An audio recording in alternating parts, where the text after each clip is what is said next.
Carolla is his name. Bold adventure is his game.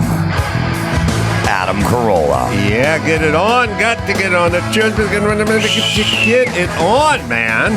Thanks for tuning in. Thanks for telling a friend. Felipe Esparza back in studio. What's up, everybody? What's up, fool? What's up, foo? Wait, is it foo or fool? Fool.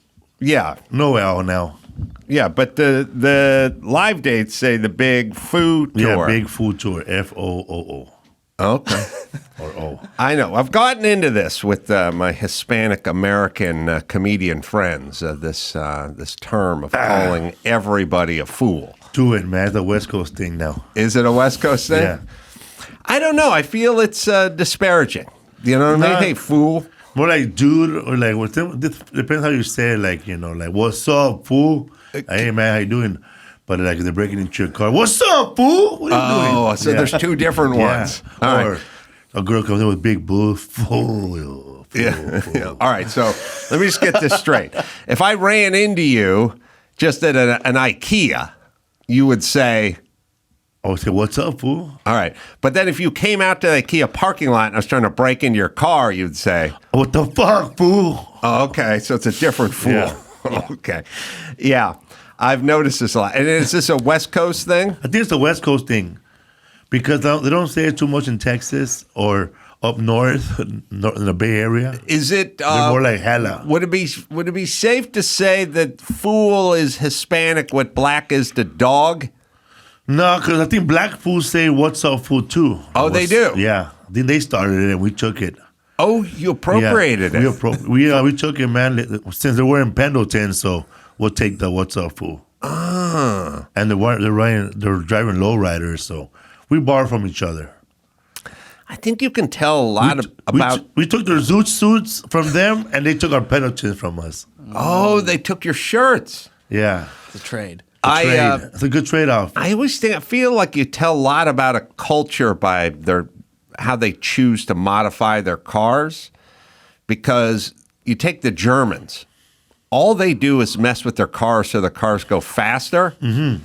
They put turbochargers on and wings and big brake kits, and they're constantly trying to squeeze an extra couple tenths a second out of those cars. And then the Mexicans go, we need to slow this car down. You need to lower it, man. We need to lower it and slower it. Low and slow. Yes. Low and slow. Because hot rods are not low, right? No, hot rods are low. But We they're take a look to lower. Yeah, but they're low, but they don't come back up and then hop and shit like that, because that's Yes. just a bunch of extra weight. Yeah. Yeah, man. Back in the day, I did a lowrider show, and there was a lot. I was trying to find material, for lowriders. Because there was a lot of lowriders, and there was the police officers there. So I just opened it, was there, man. The only car I didn't like it was the black and white one. Everybody, Yeah. But there was a lot of cars that didn't need to be lowriders, Like there was a guy who had a nice Mercedes. It was like I was back then, was 2004, 2005. I was there 6. He had like a nice Mercedes Benz, but he repainted it. Everything was chrome, and the interior, man, was made out of Burberry. Burberry. Yes. What's up, fool? And I was like, what the fuck? Like this guy is not paying for braces for his kid, and he's spending all his money on this. Well, the thing about the hydraulics, for instance, and the Burberry interior and all that stuff, it's a whole bunch of money you're never going to get back. No, man. When you get like Dayton wire rims, spoked wire rims on your car and stuff, that's all just money that should be going into the kid's orthodonture. Yeah, man. Those 20s, no, but they're clean. Yeah. Mm-hmm. But Do you have anything? No, I have no lowriders. I have no cars.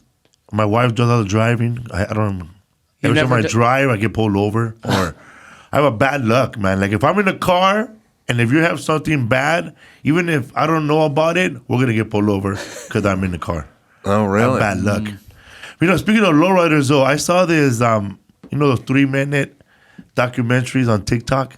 It was one about Arabs, Saudi Arabia, and the Saudis have lowriders. Oh, really? But they're totally illegal over there. Like you can't have a car at a certain date. So they ride their low riders under like the government's eyes. Mm-hmm. So you can't really lower your car over there. So over there, like it's really illegal to have a low rider. I was watching TMZ the other week, and I noticed you were on it I was. for a moment, and then the guy at LAX who was interviewing you spotted Chuck Liddell. Chuck Liddell, that's right. UFC legend, and he broke away. And I'm the one that spotted him. He's interviewing me, and I said, "Look, man, that was Chuck Liddell." Oh shit! And then he ran over there. Oh, and then he came back. And he came back. I waited. We had the clip. You want to Yeah, watch it? let's see. watch the clip.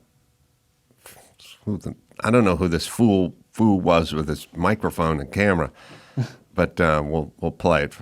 24 hours on OnlyFans than I had in my entire fighting career. So UFC star Paige Van Zandt revealed that she made more money on OnlyFans. Well, how much money are we talking? She didn't specify, but it makes sense. Like, she is the hottest woman in UFC. So I had that story in mind when I went to LAX and I was looking for someone to talk to about it. And then, lucky me, I see Chuck Liddell.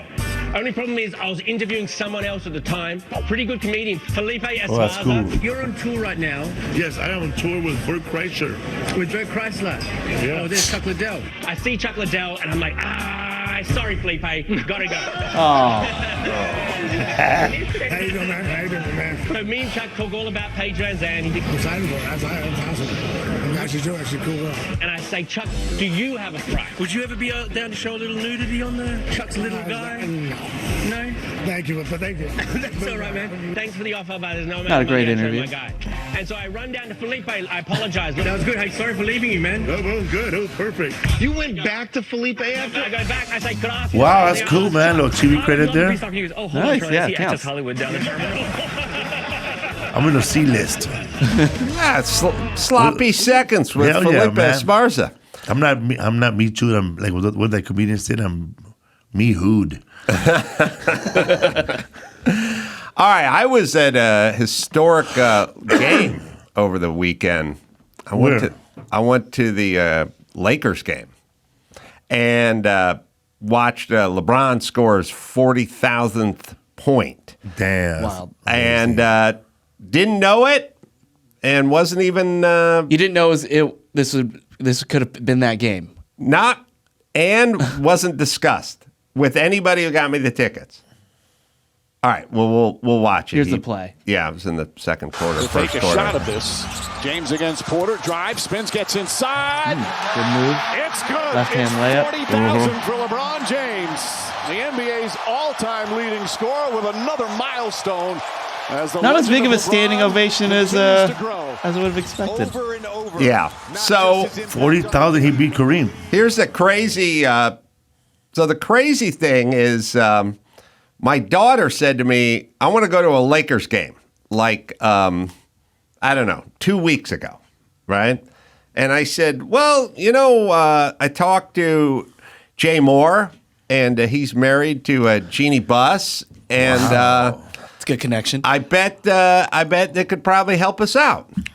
So I sent a text, and look, I don't know what to do with people because people go, you see these people and they go, "Oh man, anytime, any game, just tell me, bro." Every time Jay Moore's in here, he invites you to a Laker game. Right. And then if you do reach out to him, someone will go, "Leave the guy alone." You know what I mean? And I go, "Well, I'm just doing what he said." And I'm taking him up taking on his him up offer. on this thing. And they're like, "You don't have to bug Jay."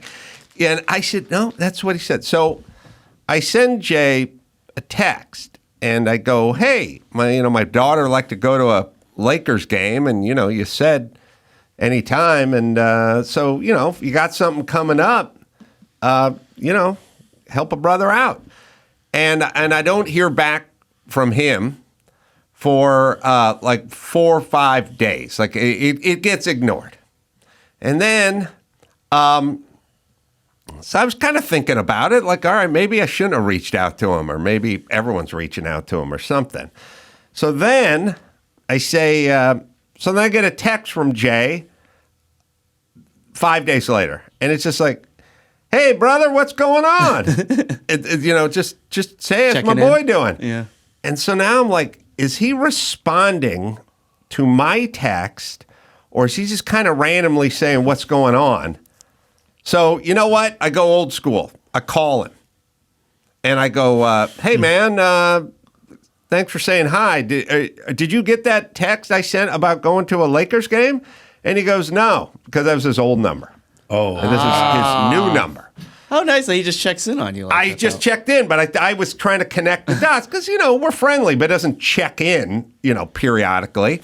And so I said, oh, well, I sent you a text about going to a Lakers game. And then he goes, I want to take my daughter to a Lakers game. This is like on a Thursday. And he Thursday night. And then I go, he goes, oh, yeah, any game. Come on down, hang out. And I go, oh, okay. Well, hold on. He goes, come this Saturday. And I go, well, hold on. Because I got to check with my daughter now. And so I hang up the phone with him. And then I called my daughter up. And I was like, what's up, fool? In the nice way, yeah. Fool, check this out. And I go, can you want to go this Saturday to the Lakers? Not knowing it's a historic game. And she goes, no. Don't be playing, fool. No, fool. I'm going to be in Santa Barbara. So I'm not going to be around. So I was like, oh, okay. So I better hit Jay. But before I hit Jay, tickets and VIP parking and an invite to the patio, the pregame, free booze and food, sushi thing just show up on my phone. So now I'm like, well, I can't take my daughter because she's out of town. I don't really want to call Jay and tell him to take the tickets back. You got to find a +1. Yeah, so I get hold of my son and I say, hey, fool, you want to go to the Lakers game. He doesn't say anything. Jay doesn't say anything. Nobody says anything. We go to the game. We go sit with Jeannie and Jay and see Kurt Rambis and the whole 9 yards, eat the sushi, get the free drinks and everything. And it's not until we sit in our seats do we look up and see that LeBron is 9 points away. They have like a countdown on the Jumbotron? Yes, you have the countdown on the Jumbotron. Not a word was said before then. And maybe it's a superstitious thing. You don't talk about it till it happens. No one said anything, but it was a very historic game for his 40,000th point, which no one has ever got to. I don't know if anyone's going to get to. It had been to the point where every time he touched the ball, everyone's cell phones just came out. Yeah, that's what happened. And then at some point, we're just sitting in our seats, and I looked up, and Bill Simmons and his wife were standing there because they spotted us. And then looked up again, and Byron Allen was standing there. So it was a good night. I had a thing. I don't know where you guys are at with this, but I feel maybe Felipe is not the guy to talk to about this, but I feel like people make too big a deal out of driving. Driving what? Like, I have to go to the game. Well, I'm in Malibu. Oh, yeah. The crypto's in downtown. It's busy. My son's in La Cañada. I got one VIP parking pass. That's nice. And I'm like, which is great, but I'm telling the boy, you got your license, get in your nice car, and come get dad in Malibu. And then and everyone's like, whoa. And I'm like, you sit. It's going to be worth it. You sit in air conditioning. You got a massager or seat heater in your leather adorned seats.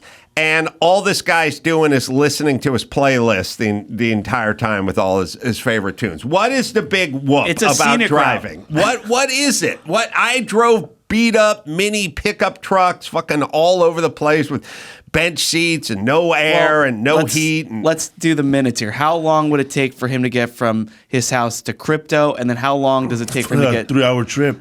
I've added at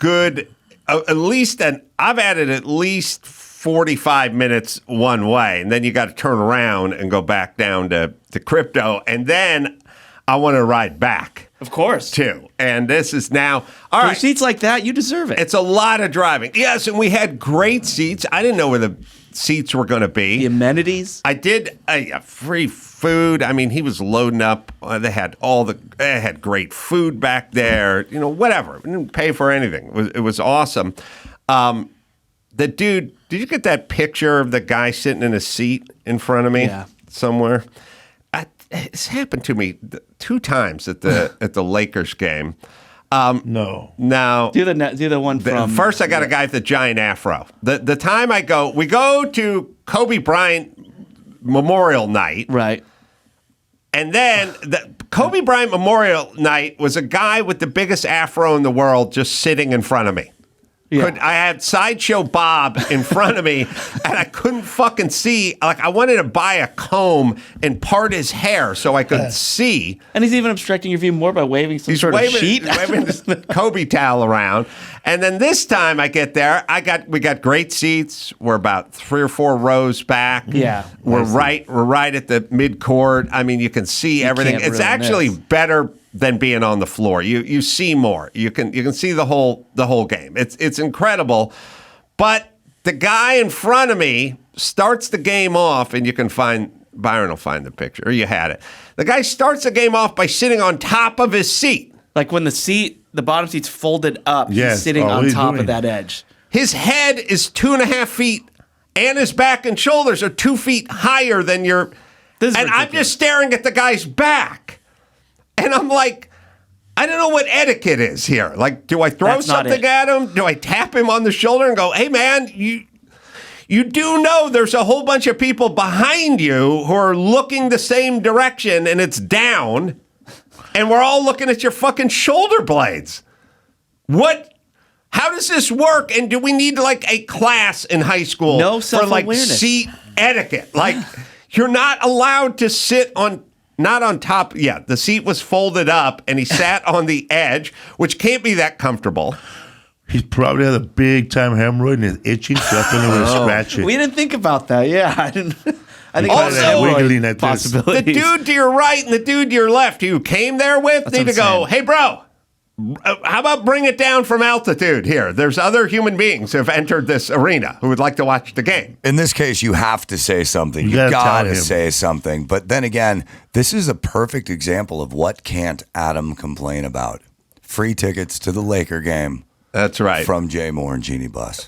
I know. And the guy, there's one guy in the entire arena sitting on top of his seat, and it's the guy directly in front of me.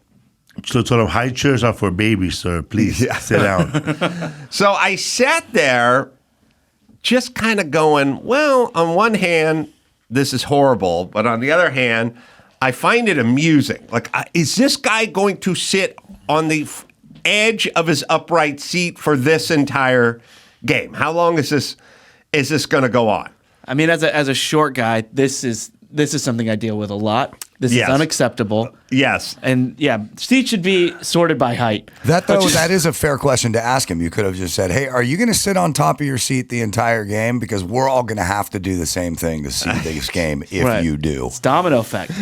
So I just sat there sort of musing about it for about 5 minutes. And then I'm like, LeBron's sneaking up on 40,000. Am I going to have to watch 40,000 on my phone? Because this guy's sitting on top of his seat. And right as I was getting ready to make my move, he slid down and popped Weird. down to regulation height. And I didn't have to say anything. But this is how the game started. A guy sitting with his shoulders 3 feet above everyone else's shoulders. And again, I feel the same way about the dude with the turquoise ostrich cowboy boots who leaves the house. I don't blame him. I blame his wife. The people around you need to go, "Hey, fool, Hey, where fool." the fuck you going in those boots?" Right. And no, hey, put your ass in the seat. There's people behind you who like to watch the game. Your Highness, put your fucking ass down. Like, where's your dudes? How come there's no policing Yeah, from you're the making dude? me look shitty by association Yes. because I'm not doing it. I was at a Dodger game, and they were playing the Mets, and there was a lady with a baby next to me. And then the baby was kicking me in my thigh when she was changing them. She's changing them. Yes. And then the baby started choking on a hot dog. Oh, no. And they went to the old remedy of trying to get the hot dog out. And they started pounding his back, like hitting the shit out of his back. And finally the hot dog spit out. But yeah, man, that baby was kicking me. Another time, there was a guy that was screaming, like, he wasn't 30, 40, 36 years old. Let's go Dodgers! Like right in my ear, like my hair was moving. Like even when the Dodgers weren't batting, let's go Dodgers! Then I told her, bro, man, you just shut the fuck up, man.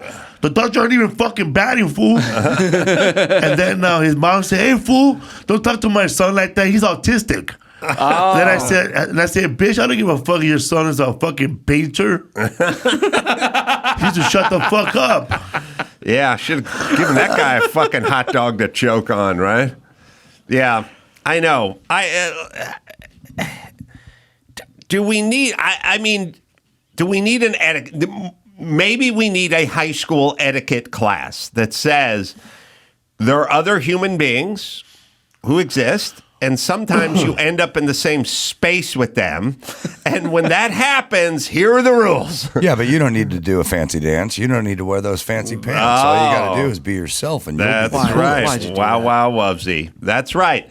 This is the byproduct of telling everyone the new golden rule is you be yourself and you'll be cool. This is exactly what we've done. We've created a fucking society that is a society filled with individuals. And the individuals are the coolest, and they're number one, and they're all part of the self-esteem movement, so why not just sit on top of my chair and block other people's views? Because I am doing it. It's the beginning of the end. Oh, here's something for you, Felipe. I think we're talking about modified cars. I was walking around the block around here, and I kept passing this car that had been modified, and they put stickers on the window.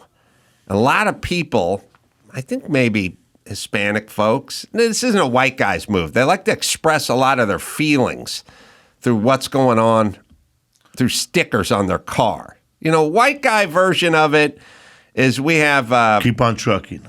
Yeah, that's the old one. Yeah. Then we got Hobbs or Calvin taking a piss on the Chevy bow tie because you're a Ford guy, you know. And then we do the truck nuts. We'll hang the nuts off the differential in the back. That's like white guy stuff. But Mexicans do the rolling memorial. Oh, yeah, They do that thing where, like, rest in peace, Chewy. It's weird, man. Like, I saw one, man, where it said the truck is dedicated to a dead person. Yes. Like, who wants to ride in that shit? No, you get behind these guys. Dedicated to Ricardo Salinas. Born in 1978, died in 2002. Heart failure. And you start getting depressed because you do the math. You go, wait a minute, this guy was born in 91? Damn. He died in 2011? What the fuck? He was 22. Or you know what I mean? Like, I don't want the dates. I don't want the dedications. I don't want the rolling memorial on there that you guys do. Or sometimes you know how the relationship is going by their minivan. Right. And they have the whole family sticker of the mom, the dad, and the little dog peeing. Yeah, and they're in I saw one where the lady, she scratched out the dad. Oh no. So she's letting everybody know she's single, man. Yeah. Yeah, the other Trouble in paradise. the other one the Hispanics would always do on the construction site was they'd have big decals of a Brahma bull on the door. They had these big Brahma bull decals on the side of their pickup trucks. Yes. And I finally said to one of the laborers, I was like, what the fuck's with the stickers of the cows? Like a big, like life-size head. Yeah, big Brahma bull stickers on the side. Why are you trying to draw so much attention of what you're into on your vehicle? Well, Just go under the radar. He told me. He goes, hey, foo. He goes, where they're from, that's a sign of prosperity. Yes. Like having heads of cattle and Brahma bulls and stuff. And it's like, I go, yeah, well, where I'm from, a Ford F-150 with 250,000 miles on it and Bondo all over the fenders, that's a sign of failure.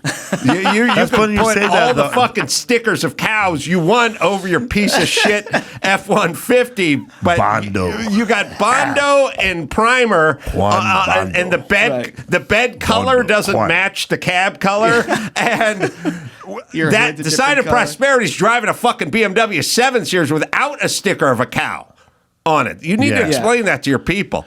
I don't know, man. Like I remember, like after 9/11, a lot of people in my neighborhood, they were putting "Go USA" stickers, but expired tags. You know, to just draw attention. I remember I wrote in a bit about somebody said we need a Latino transformer. It'll be Optimate Primer. The taco truck that turns into a transformer. Yeah, Bondo primers here. Yeah, Ultimate Primer. That's right. But what is you've seen you're into cars. There's a lot, man. I don't know if it's it could be a Latin thing, bro. Like, the hustle, man. We have a big hustle, or you're driving and you're on it's always happened on San Fernando Road or Mission Road in Boyle Heights. Mm-hmm. You're driving. There's some homie pulls over, like a guy with a tank top who looked like the Mexican Tupac Shakur. Mm-hmm. He more like Tupaco, and he goes, hey, Holmes, what's up, fool? Hey, Holmes, I can fix those dents. Oh, yeah. What you fucking talking about? I can fix those fucking dents. Right. But his car is more dented. Yeah. So you know he's experienced. Yeah. So I passed this car and I took a picture of the window. I think we have it somewhere. He's a guy's lamenting. We got that, Byron? Somewhere? Yeah or no? Should have it. We should have it. He's looking. He's looking. All right. Well, should only be one picture of a car window. That's what I'm saying. Oh, and he should have it. Yeah, I might have a car painted like piñata, man. When somebody crashes into me, candy's gonna come out. This car was painted like a piñata. All right, Byron, you should have it, or maybe Chris is sending it now. I don't know. I'm sending it. Resending it. Resending it, yeah. But we sent it the first time. Yeah. All right. Well, there are only so many pictures you got, Byron, of a car window. So I figure like A car do you do any modifications? You keep yours kind of under the radar too. Whenever you get cars, right? I just drive the plainest, most basic thing I can find and leave them the fuck alone. The potholes are too big in LA to be getting the 30 series low profile tires and expensive rims and stuff. You just dent the shit out of your rims. You know that my friend, I was doing a show in the Bay, and I ran into that comedian Ralph Barbosa. Oh yeah. Mm-hmm. He should get him on. He just, he got into a lot of money, and he bought a bunch of I forgot the name of the car. The SS car, what's it called? The Super Chevy. Sport. Yeah. Yes, like an Impala. Chevelle. Almost like a Monte Carlo. Yeah. Yeah, he has like 4 of them, and when we were I was hanging out with him. He won one in a raffle. He won a Chevelle in a raffle? A Super Sport SS, all black. And You actually win those? Yeah, and if you go to his page, he won Ralph Barbosa. He won a Chevelle, man, a black one, and he looked at his mom's car. She had like an old I don't know what kind of cop car it was. He goes, Mom, I'm gonna fix your car. So he's fixing like 6 cars at one time right now. Good for him. Hey, boss. You Yeah. know, they had a Super Sport and they had a Rally Sport, the SS and the RS. Do you know Yeah. the difference? No, Not really. They're junky American. Sorry, no offense to your friend who doesn't know shit about cars, but they're junk. They're just American junk. It's just Great comedian, for though. people who don't know anything about cars. Nobody likes that. All right, where's my goddamn picture? All right, well, pull it up, Byron. That's good. All right, I need you to take a look at this and maybe zoom Okay, so we are in. looking at the rear quarter window window of a car that's been heavily modified. But maybe we can blow it up a little because I can't really read it here. It's got a card, and it's a playing like card with a Playboy bunny. Playboy bunny on it. That's like bleeding underneath. It says "It's over" with broken hearts. oh my God, I missed Right. it. I miss us. I miss us. And then red 11:11. So it's like a text message. Red at 11:11. I miss us.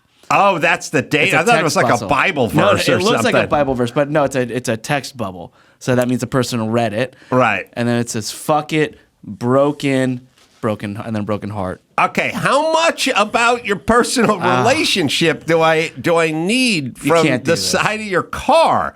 This is worse than the rolling memorial, Felipe. I got super depressed. I was walking around the block. I walked around like 3 times. I was trying to get some exercise, and I got more and more depressed reading the side of this guy's car. I started wondering if he was suicidal. How's this person ever going to move on? What about the new gal you pick That's up? what I'm saying. Yeah, she's reading this manifesto on the side of your car, and then I didn't even know, did he make all this shit himself? Is there a looks pixelated card with a Playboy bunny on it that says it's over and I miss us and fuck it, broken? And how fucking mad is this guy? It was a dude too, because about the 4th time I passed around, I did see a dude standing out there, and I just went, "What's up, fool?" What does that mean though? Read 11:11. Yeah, so it's red 11. So you know when you send a text and somebody reads it and it shows you that it was read. I thought he made a wish at 11:11. 11:11 is when you make a wish. So, or I thought it was, which makes it even worse. One at a time. I didn't have my glasses. I thought I said Romans 11:11. That's what I thought it was a Bible verse too. But the point is how much about you do I need to know from the side of your car? If I pull up next to this guy on the freeway and we're driving and I look over and I see this, I'm hitting the gas and putting him way in my rear view. He's a broken man. Some problems. Yes. I'm gonna write down a license plate. Yeah. So now they're the ones that pass along the information, like the hot chick ones where they go spoiled but worth it. I like the also conveyance. Red flag. Yeah, the conveyance or princess. Yeah, princess, spoiled but worth it. And the greatest one, man, I swear to God, I was like 23 driving my pickup truck around at the depths. My girlfriend dumped me. I had nothing. I was making $8 an hour on a construction site, and I pulled behind some hot chick in like a Miata or something on the freeway, and it said, her license plate frame said, "Yes, I do, but not with you." Damn. And I remember looking at it, like nodding. Like I was like, yeah, there's no fucking way she'd have anything to do with me, my bench seat, my no air condition, my lumber rack. But it's a weird thing, like, yes, I do, but not with you. And there'd be like my friend Ray had a shirt with a pig in a cop outfit on it, and he was throwing the finger, and it said, "Have a nice day, asshole." And I just like, I don't know, like the guys have the bumper stickers that say like "fuck off and die." Like, what are you spreading? What are you pushing into the universe? Like, everyone behind me. What if there's some kid? Like bad hygiene. What's some kid with like leukemia he's 9? He's being driven to one of his cancer treatments or something. He's got to sit there and read "fuck off and die." Do you know what I mean? Or some veteran who just buried his dog or something like that. They could be having a fuck off. What are you doing? Like, what are we doing? It's the back of your car. Millions of people see it over the course of the years you drive this car and all this traffic in LA. Why is this a thing? Is this a cry for help? Or are you trying to spread depression? It seems like it. How about they put comic for hire and they put the real number? Oh, I never did that, but I did when I was at the depths of unemployment, when I was like 18 and a half, I had no jobs. I couldn't get a job anywhere. I made a sign that said, cheap gardener, and I put my phone number on it, and I put it on Coldwater Canyon on a telephone pole. And with the pull tabs? No, just so you could see it in your car because you're driving. Okay. And you're in traffic. And I waited about a week, and I didn't get any phone calls. And then I went back up to check it out, and I realized I screwed up my phone number. I wrote the wrong number. Got to reread. I had to redo it, and then eventually I did get a call from somebody who wanted me to come to their house and mow their lawn for like $4. You know what I see a lot too in trucks? Like people like to tell you what state of Mexico they're from. So you might see a truck that has Sinaloa on it, or where my dad's from, Nayarit. What are they known for over there? Nayarit, I don't know, man. I haven't been in a long ass time. He didn't interact with that person. I did like your story and explanation about why there were so many half-finished structures in Mexico with no roof. That was illuminating and clarifying for me, because I always would drive through Mexico and I would always see all these cinder block shells with no roof. And I would say, as a carpenter, I would go, they got all the cinder block in the world. The Mexicans did all the cinder block, they did all the cement, they did all the masonry, they did all the stucco, but they weren't really the carpenters. And I was like, I guess they're doing all the masonry shit, but they're not carpenters, or they don't have wood over there. Where's the roof? But you explained it. Yeah, man, because they don't want to pay the property tax on that house, so they have to finish it. So they keep it incomplete on purpose. Yeah, and everything else works. But then they put like a winter, they just put like a tarp, and they're good. That's all over South America too. It's not just Mexico. Oh, really? It's a loophole. So the thing is, like, I was so glad you explained that one of the times you're on the show, because it always vexed me. I'm like, you go to all this time doing the hard work, which is building the cinder block walls, door openings, window openings, everything. And there's no floor, it's all dirt. The floor's dirt, and there's no roof. Like, what'd you do? Did you just get into this and run out of money? Or are you out of wood? Or what the fuck is going on? Yeah. Or it's made without a working restroom. The restroom is like right outside. Oh, really? So it's not really a home. It could be a garage. So everything is to kind of cheat the tax man? Cheap everybody. Felipe also knows they keep their dogs on the roof. Yeah, man. Yeah. Oh, yeah. Roof. That is a Mexican thing. Also, man, like on barbed wire, they just break glass. And they glue it on the wall. Yeah, they just take I've seen that, busted glass and just mortar it on the top of the cinder block. Not a good sign, but I will tell you, they can make a fence out of anything. Yeah, man. You see pallets piled up, old car doors and sheet metal and traffic signs and stuff like that. They're literally like building like a barrier. We're the MacGyvers, fool. Yeah. Yeah. You're like poor MacGyvers. Yeah, man. It's funny, man. Like, I remember, now when the new immigrants that are coming, they're from Venezuela and they're from El Salvador, and Honduras. And they come in hungrier than Mexicans now. So they're taking a lot of the Mexican jobs. That's why we need a wall in South America. We got to make America great for Mexicans again. Yeah. Yeah, because there's always someone to undercut. Yeah, man. And they're hungry. Yeah, like my wife's brother, he has a construction company in Ohio, in some little ass town. I can't even know. It's by Gordon, Ohio. It's and most of his workers are from Venezuela. Really? Yeah, the guy that taught him, my other cousin-in-law, about electricity, he was from Bolivia. So, man, yeah, we know our shit. We know how to make him out electricity from someone's house. Yeah, you guys are bad wiring. You see a lot of places like in a smaller. Wherever there's no like running water, they have electricity, but a bunch of wires everywhere. It's not up to code. Not up to code, man. Oh, there is no code. There's no the door heights. Like when we'd go down to Margarita's Village in Tijuana on Revolution, and you go down, first off, the stairs, nothing was regulation. And then the door was like 5'11". You'd whack your head on it. It's the scariest place to get drunk because you're going to get bonked on the head. It's a fun house. I know. I noticed too when I went to Amsterdam, one of the things they told me when I read there was be careful where you step because all the streets are very uneven.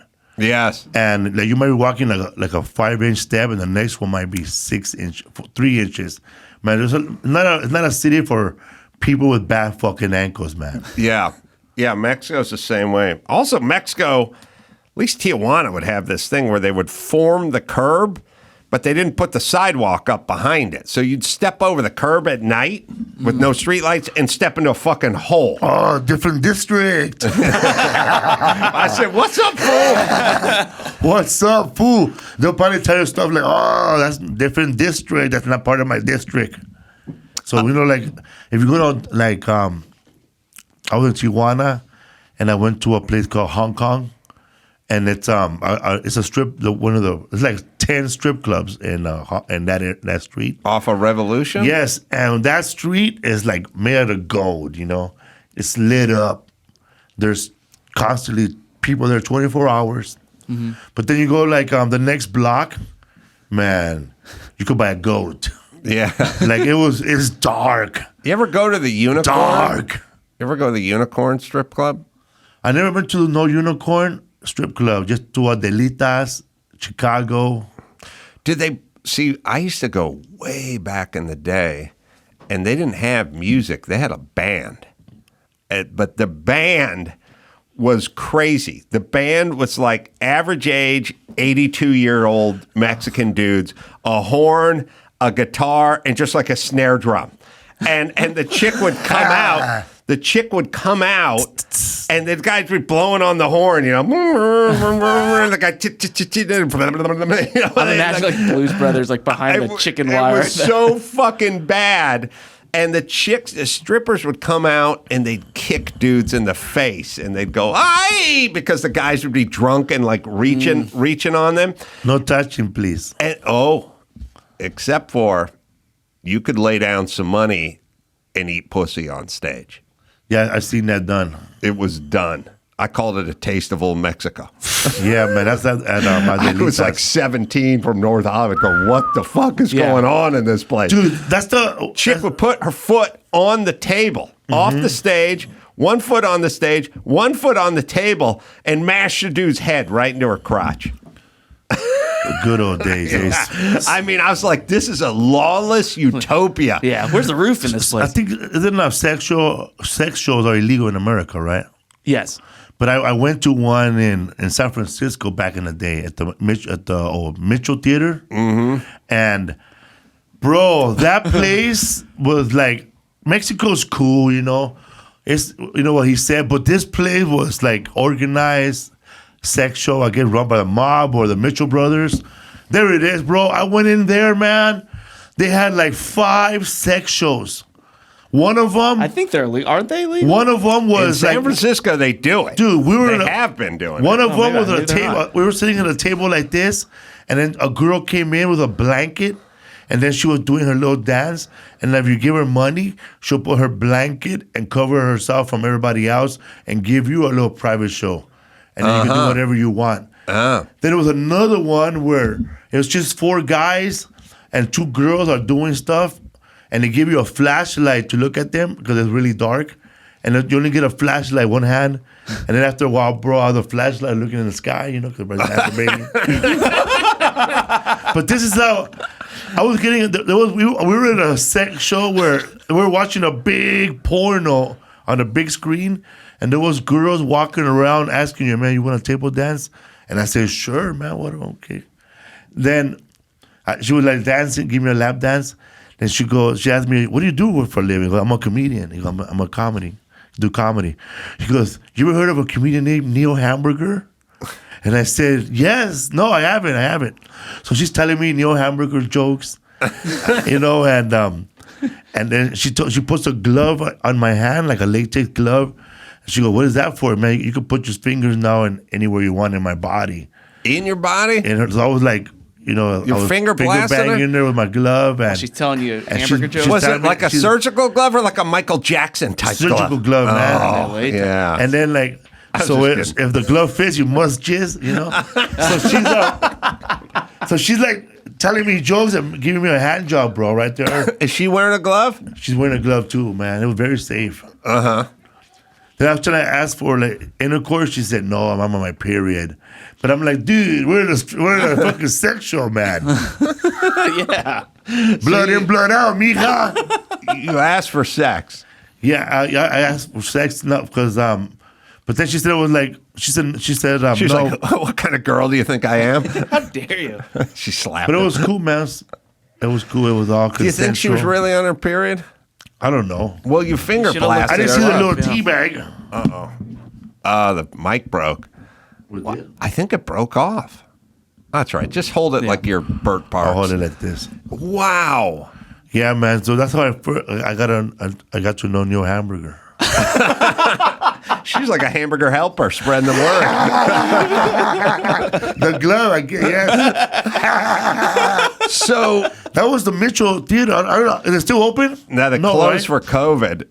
Oh, So that's so recent. the deal is they give you a glove, and they go, you can give me a finger blast as long as you're wearing the glove. Yes, that's the rules that were in that place. And then they'll go, we'll give you a hand job, but I got to wear the glove. Yes, you wear a glove too. New glove, different glove. So it felt like being molested by a doctor. The whole Yeah. time. Wow. Like a free clinic. How long did it take you? Did you orgasm? I don't remember, but she was ready, man. She had those napkins to clean baby wipes. And then like I don't say this that there often. were people watching the movie and they could see that they could hear what's going on. They were like a little booth. She took me to a little booth behind the movie theater. God.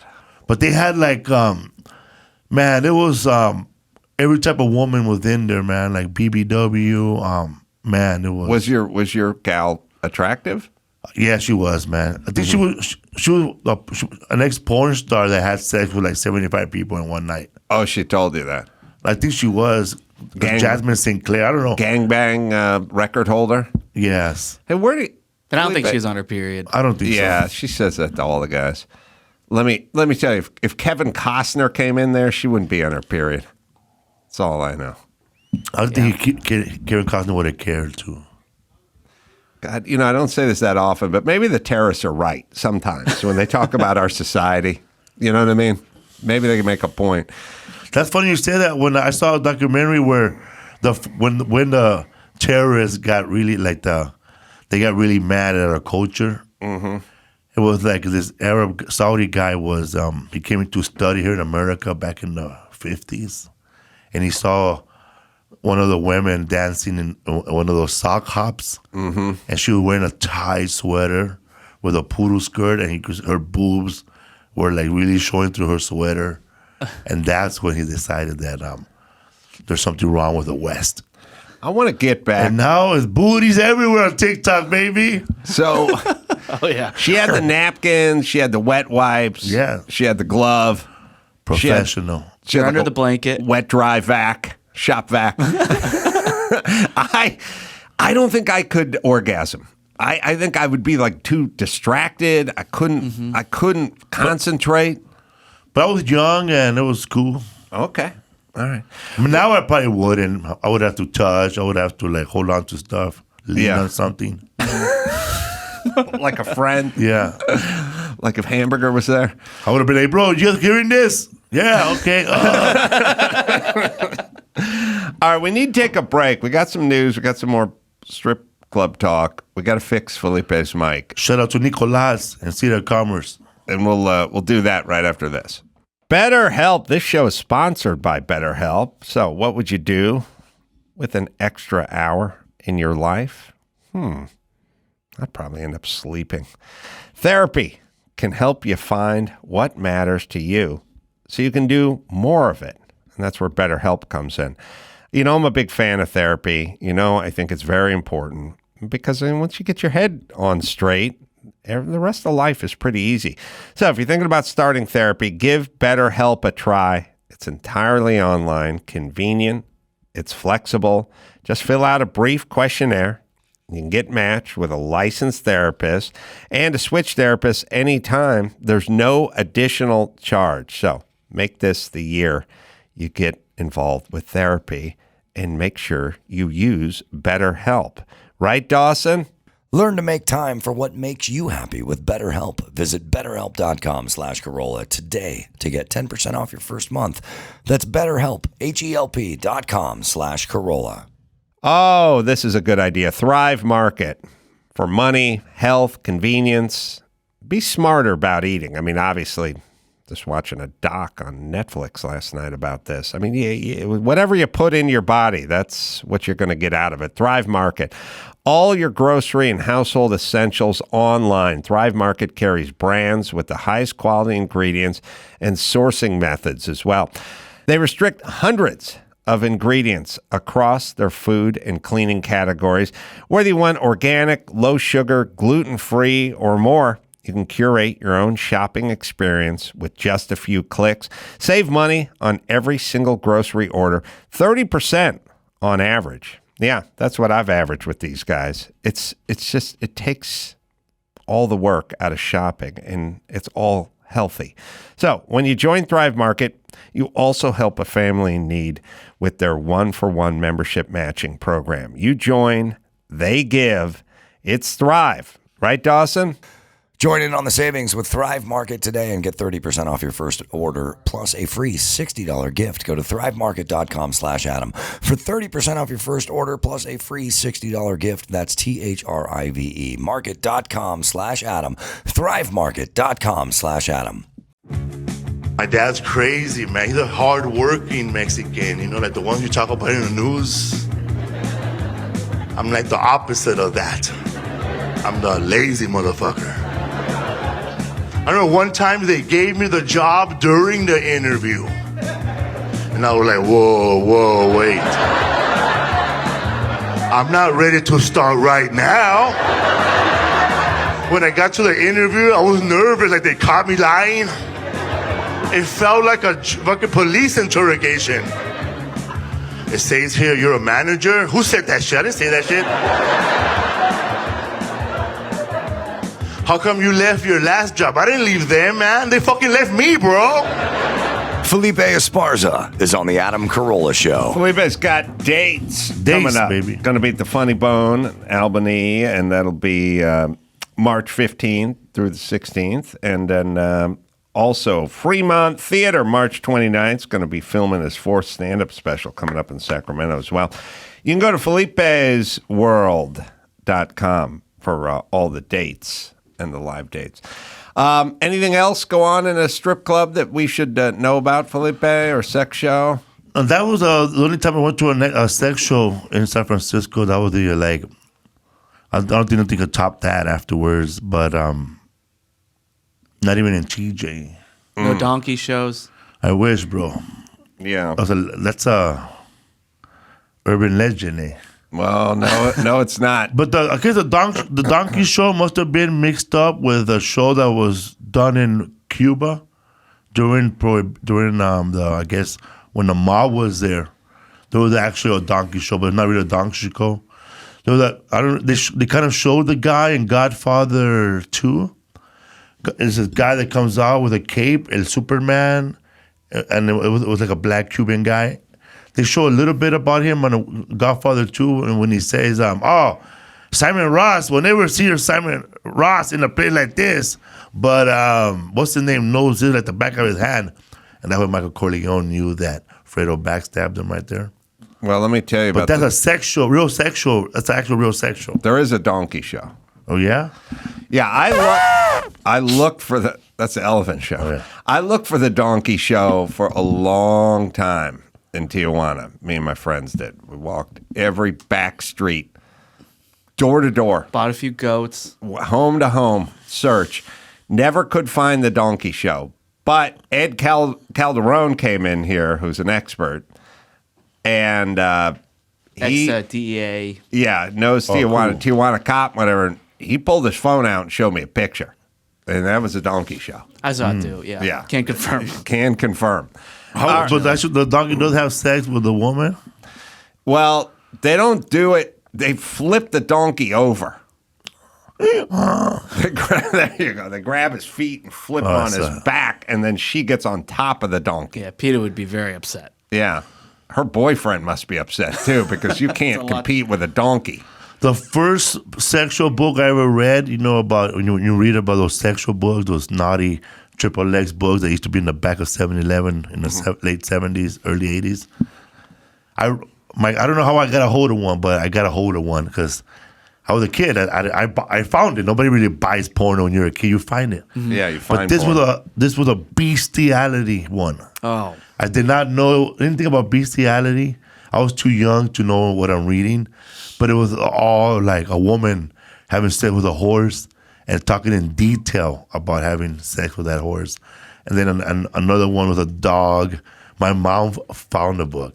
But she don't know English, but she read it. She goes, where'd you get this book? And I said, I don't know. I think it's his. You know, my cousin. She didn't even speak English. Bro. Did your mom scream, Mijo? Mijo, not the burro. No, fool. Who's your chivo? Yeah, Yeah, man. But you know a guy named Larry Bubbles Brown? Yeah, Mer. yeah, from San Francisco. He goes, yeah, Hobbs. he had a joke. He said that, yeah, my friend was having sex with sheep. He wanted herd immunity. Mer. He's a strange dude. I met him at Cobb's a million years ago. Yeah, I had a gay porn magazine that my dad found. Fuck. Yeah. So he probably thought I was gay, but he never said anything. But he must have assumed I was gay. But I wasn't gay. I just had this. Somebody gave me this. It wasn't even a porn. Playgirl? It was no. It was like a porn pamphlet. It was like a gay porn pamphlet. An introduction. Yeah, well, I'll give you an example. Like when they have car auctions, like big car auctions, right? And they'll give you the big catalog book with all the glossy pages and everything you've seen around here. But if you show up to the auction, they'll give you like a cheater pamphlet. Yeah, where you can go mark it up and go, oh, my car's coming up in 12 cars, or something to carry around with you. Yeah. It was kind of travel. It was called Cult Roundup, and it was like, you know, gay porn, but not like a big magazine, like a smaller thing. And I wasn't gay, but I was sort of bi-curious. Yeah, no. Checking into it. No, I was never bi-curious, but I made an oath to never throw away porn. You know what I mean? And I Wow. looked at this as porn. There it is. You know what I mean? It's dude porn, but it's still porn. And I said I would never throw away porn. And I got a lot of entertainment from it because gay porn, dudes, they put them in situations like with chick porn, they just go get naked and lay on the bed. You know, just lay on the bed, or just get naked and stand there or get in the bathtub and get naked, whatever. Dude porn, the dude has to pretend to have a job. So it's some dude named Toby. He's wearing boots and a cowboy hat, and he's like stacking hay, but his cock's out. You know what I mean? Or the guy's like wrenching on a Chevelle SS, but his dick's hanging out. You know, they need jobs. That's why all the strip clubs, the fantasy, when the dudes, they're firemen, they're cops, they have jobs. Our thing is you're dressed like a whore, you're laying on the bed, you're being kept, you don't have any money, you don't have a job. The job isn't part of the fantasy. The fantasy is you have no job, bitch, and you're laying on this bed waiting for me to come home. Dudes want to fantasize about a dude with a job. So it's funny to see a dude, he's wearing construction boots, he's wearing a hard hat. And that's it. He's got tool bags on, but his cock's hanging out. And I'm like, so I'm looking at him. I go, well, they have to know he's not a construction guy who just pulled his cock out. This is clearly doctored. There was that one. HR is going to have an issue with this. Then there was Hey, Jimmy. the shape the guys' dicks were in, which is they never had a full boner. But they were always chubbed up. It was, yeah. They were always that's right. hanging, and they had a little glycerin on them, and they were shined up a little, and they were hanging. You know what it's equivalent? It's like a dude.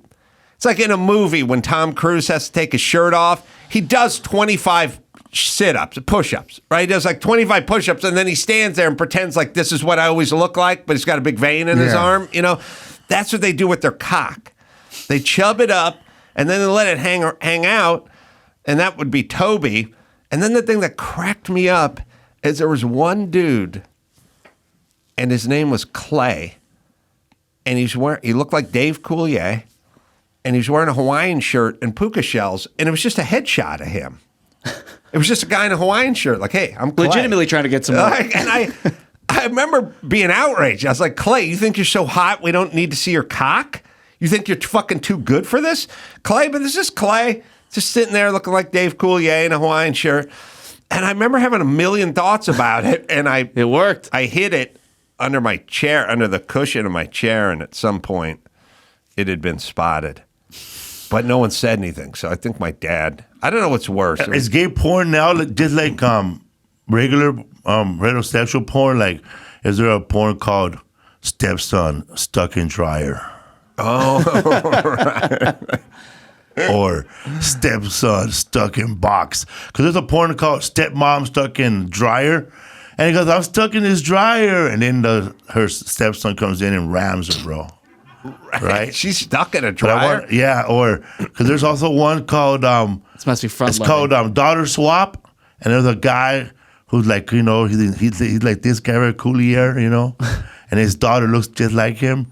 But then he hooks up with a guy who's more Italian looking, dark skin, olive oil skin. They have swap. They swap fucking stepdaughters. I wonder if they do that for gay guys too, like son swap. You know, Son swap. Right. I don't. there has to be son swap or stepson stuck in dryer. You know what is weird too? There used to be porn magazines where they're like hardcore sex, Hardcore. but they were posed. So the chick would be blowing the guy, but like looking at the camera. Oh, it's a photo shoot. So It's the photo shoot. But I always wonder, like, what are the rules? I mean, there's no motion blur. Yeah. No, I mean, she's not like the chick is still blowing the guy, but she's like looking at the camera. And I don't know if on the shoot there's actual rules. You know what I mean? Where the guy's like, well, how about a blowjob? She's like, come on, I'm not going to blow you. I'll just put your dick in my mouth. I'll pose for the camera. Strictly professional. And they do sex poses too, but they're posing. And I don't know. And then, don't you think the guy would need a little help every once in a while? In which case, she would have to, you know, put the glove Wow. on. You ever think about that? No. But the most hardcore sex magazine, even though the magazine did not have anything to do with the sex, was a magazine that used to come out in the late 70s, and they stopped printing them now. It was called Detective Magazine. Oh, And the magazine is yeah. always a guy strangling a hot chick. Oh no, here's would be the cover. Because it'd be the same thing. It'd be Detective or True Detective. True Detective. True Detective, and they'd be in the 7-Eleven. He beat her. Next to the Lowrider magazine. And the cover of it would be a chick whose blouse was ripped open, and the guy had a stiletto, and he's putting it on the little bra, the little connector for the two cups right in the middle. Yeah. He's about to cut it. And it was like True Detective. And then weirdos could go, oh, I can read about this chick getting raped. Right? Yes.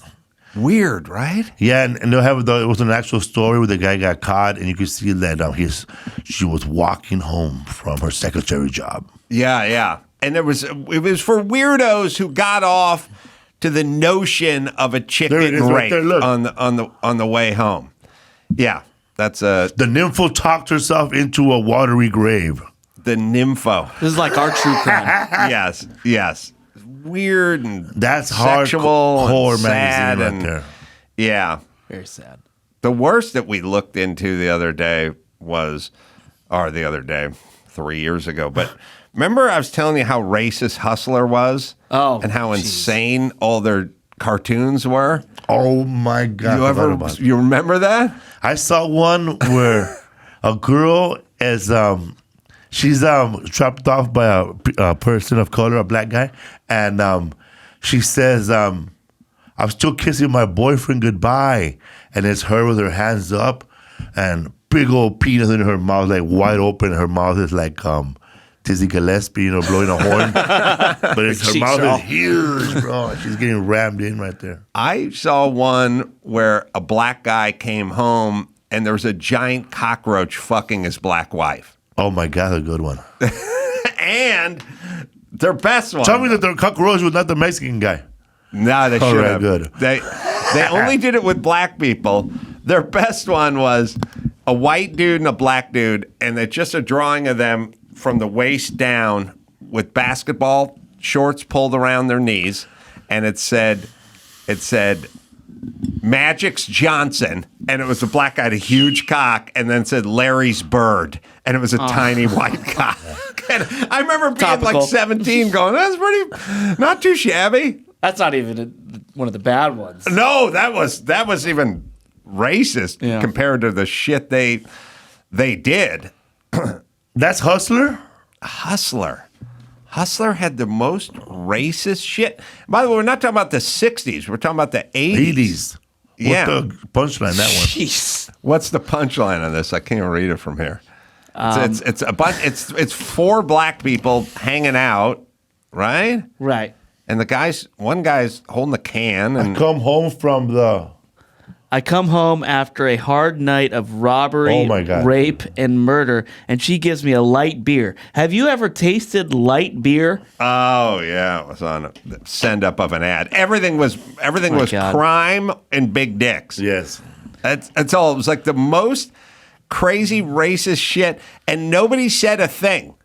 All the religious people were like, well, Larry Flint shouldn't show naked women. No one ever said a word about the crazy Princess racist shit. Can you imagine if that came out today, everyone wouldn't care at all about the nudity or the debauchery, and they'd be only Of course. about this.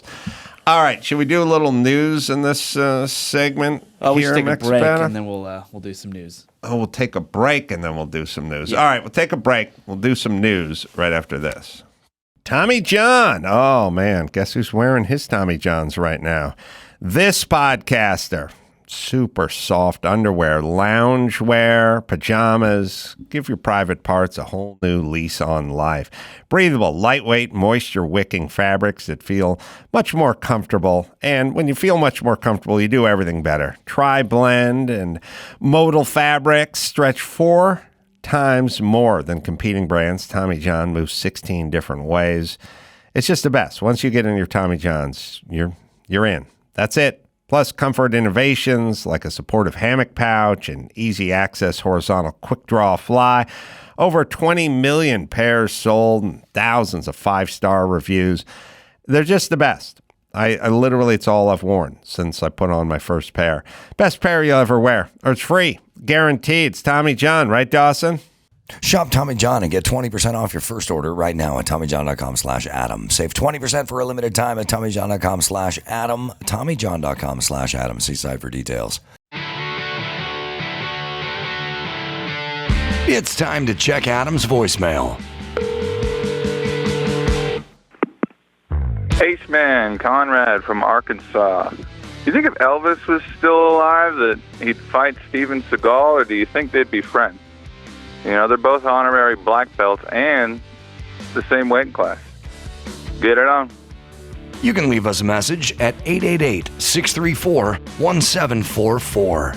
That'd be an interesting question. I don't think Steven is an honorary black belt. He was a legitimate black belt before before he got into movies and everything. I think the Elvis is a little more of that. I mean, people can kind of turn into cartoon characters, but you can't take away what they accomplished along the way. Seagal definitely accomplished a bunch of stuff in martial arts. He was in tournaments, or he just made a demo and got famous?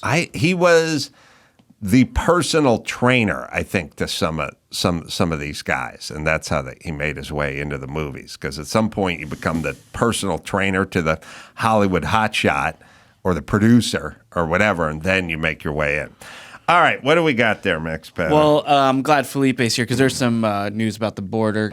So first off, Border Patrol agents in California have shot and killed a bandit who was robbing other migrants as they crossed into the U.S. from Mexico.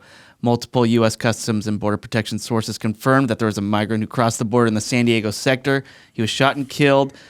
He would be, just robbing migrants and then going back to Mexico and then come back to do it again.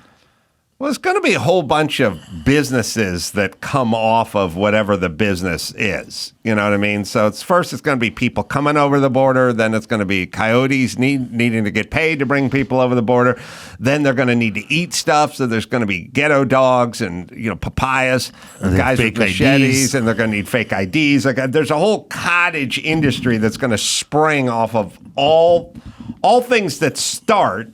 Like every festival just starts off as we'll have some music and some people will show up. And then before you know it, the vendors all start. By year 10, all the vendors are in there and everybody moves in. So even drug dealers, it all moves in. So this is to be expected, is what I would say. But it's interesting. I always say this, like we argue, oh, Trump wants to build a wall. The walls don't work. Some pussy always says, oh, fences and walls, they never study. They don't keep anybody out. They just keep people in. And then in pure Mexican form, Texas takes a bunch of shipping containers and just mashes them together and just puts razor wire on top of them. And all of a sudden, people start going to another port of entry. Like, it does work because no one wants to climb a shipping container and get tangled up in barbed wire. So then they go somewhere else. So I would argue to anyone who says a wall doesn't work, I'd go, well, shipping containers with barbed wire on them work, and that's a shitty wall, and it works. Right. Well, when you were, Felipe, coming here with the coyote, what were like your fears, or what were the big fears as you're coming in? None. I was little. Yeah, so you guys, you didn't even know. I was like a cub being taken by a lion, bro. You're just going with it. Biggest fear is the sack of heroin he put up his ass would burst. That's the biggest. I was his mom. Sorry, not him. But I'm saying that's probably had to be your biggest fear. Nah, no? We're not into drugs. Oh, okay. You sold drugs once you came here. Nah, we don't sell. You tried a little bit. I didn't until I was like in my 20s. Oh, okay. So you were. Yeah. All right. I'm pretty sure when my dad probably came, there was people probably when he came, he probably came in with a lot of nefarious people because they actually crossed illegally through the border, like going to the desert and walking through the desert. Yeah. Felipe's dad built the Panama Canal. Yes, he did, man. I know. And that's the story I'm sticking with. I was here. He built a bridge, bro, to River Qua. Was your dad with us? No, my dad passed away last year. Oh, how old was he? I don't know, 70, 80 years old. Okay, I like that. I can't wait till I get that old, bro. I'm going to start lying too, man. People ask me, like Felipe, 1907. So what happened with Osama bin Laden? Oh, bro, I remember I kicked his ass, bro, at Marshall High, bro, in Glendale. He was at 7-Eleven, bro. I'll back that story. Yeah, I was there. I saw it. I kicked Hitler's ass too, bro, at 52. So the former chief of the Border Patrol, Raul Ortiz, he was on 60 Minutes over the weekend, and here's a clip of him talking about interacting with Biden and Kamala. Also expressed frustration with President Biden. I've never had one conversation with the president or the vice president for that matter. And so I was the chief of the Border Patrol. I commanded 21,000 people. That's a problem. I just saw. Yeah, so yeah, he's very upset that he's never interacted with the president or the border czar, Kamala, during his tenure. Okay. What city is that? Where is he from? It's Texas. I'll find out what city. Oh, that's the place where they have the park? That's the place where they have that park where they're protesting? Maybe. I don't know. Oh, you know that park, right, where they're protesting? That park is named after a Confederate soldier that fled to Mexico. And then came back. And then when people forgot about stuff, they named that park after him. And he's a Confederate soldier. So they were trying to rename the park to something else. Right. But that's why they're having all those meetings there. But that guy that the park is named out of, he's a Confederate soldier. So the guy basically runs the Border Patrol. Raul, right? Raul, yeah. He was dirty or something? And the border czar, who's Kamala Harris, and then the president never talked to the guy who's running the thing. Hey, look, we never. So then the next question would be, how serious would you be about issues at the border if you never talked to the guy who ran the border? But they're very serious now. Like it's actually a really hot topic now. They're serious now because they see that voters are serious about it now, which is I get political expediency, but everything can't be based on polls. Like, you're the president of the United States, you're the vice president of the United States, you've been appointed the border czar. Go fucking do something about the border. Don't wait until it turns into a shit show and a bunch of people get killed by illegals, and now you're going to make a move and feign some concern about it. Well, speaking of presidents, so the Supreme Court. Hold on. There is a clip. So, Kamala Harris something's wrong with her, and she doesn't answer questions normally. And there's that thing where she's sitting there and she's like, Lester Holt, you've been to the border. Well, we've been to the border. She said we've been to the border 3 times in a row. This is 3 years ago. She goes, we've been to the border. We've been to the border. We've been to, and she's like, you haven't been to the border. I haven't. What? I don't know what your question is. Very which weird. Makes her insane. Very weird dodging. But there's a better clip that we never played, which is her being asked about the border. This is a couple years ago, maybe. And they're like, is the border secure? And she goes, the border's secure in that any country would want their border secure. Which is like, it's like saying, is your factory profitable? And you go, it's profitable in that factories would like to be profitable. But yes, we know that. But we're asking your factory, is your factory making money? And you go, factories all want to make money. And you're like, yeah, I know. But we're asking about yours. The thing that amazes me about her is her nonsensical answers, not the bullshit. It's impressive. It's like it doesn't track, which is weird to me. All right, is this her? This is her on Meet the Press. Right. 2 million people cross this border for the first time ever. You're confident this border's secure? We have a secure border in that is a priority for any nation, including ours and our administration. But there are still a lot of problems that we are trying to fix, given the deterioration that happened over the last. All right, so we have a secure border in that's a priority for all nations. I think what they're talking about is that Texas has a bad border because California has a good border, bro. I go to Mexico a lot, and I cross the border, no problem. I go in, I go out. I see people from Mexico leaving Mexico to go work at doing American jobs, and then leaving those American jobs and crossing the border back I have that to fast Tijuana. pass. They have the fast pass. I don't know what's the big deal about illegals coming in. I think the problem is that we're never going to fix the border because it's a good thing to fight with. The Democrats, they whatever. We need and then the Republicans are never going to do nothing about it because it's a good talking point. We're talking about it. We're joking about it. It's like when the NFL did not have a football team in Los Angeles. What did the other NFL teams do? Complain about, we're going to leave. Yeah. If you don't pay us our money, we're going to go to Los Angeles. We and need that the went threat. on for years. And now that you fixed the problem with 2 teams, nobody's crying no more. Yeah. So that's what the border is. Like, we could fix it, but why? Republicans need something to talk about, and Democrats need new votes. We all need something to complain about. When I was doing radio on Fox in Miami, the old Cuban guy told me this. Republicans, Democrats need immigrants for votes, and Republicans need immigrants for jobs. Yeah. Because we know because that's how it is, bro. Like, cheap labor, bro. Who's going to do it? Not me. You chose the wrong Mexican. I'm Mexican, but not like that. Yeah. Got some Venezuelans coming in. There you go, bro. You ever do any you've done some day labor though, right? Just community service, like picking up trash for tickets. When I was in rehab, we had to clear up a whole field, and I was like, fuck that. But we had to fill it up, I don't know how many acres it was. We had to clear for this old lady because it was a fire hazard, bro. It was the first time I was in a so they got to do it. And they got us and all the drug addicts in the fucking field, and I was like, fuck this, man. These fucking ladies just hire goats to eat it every summer. It'll be cheaper than this. As a fire thing. Yeah. Yes, you're clearing brush. That's right. They didn't explain it to me right, but they're telling me we're cutting grass.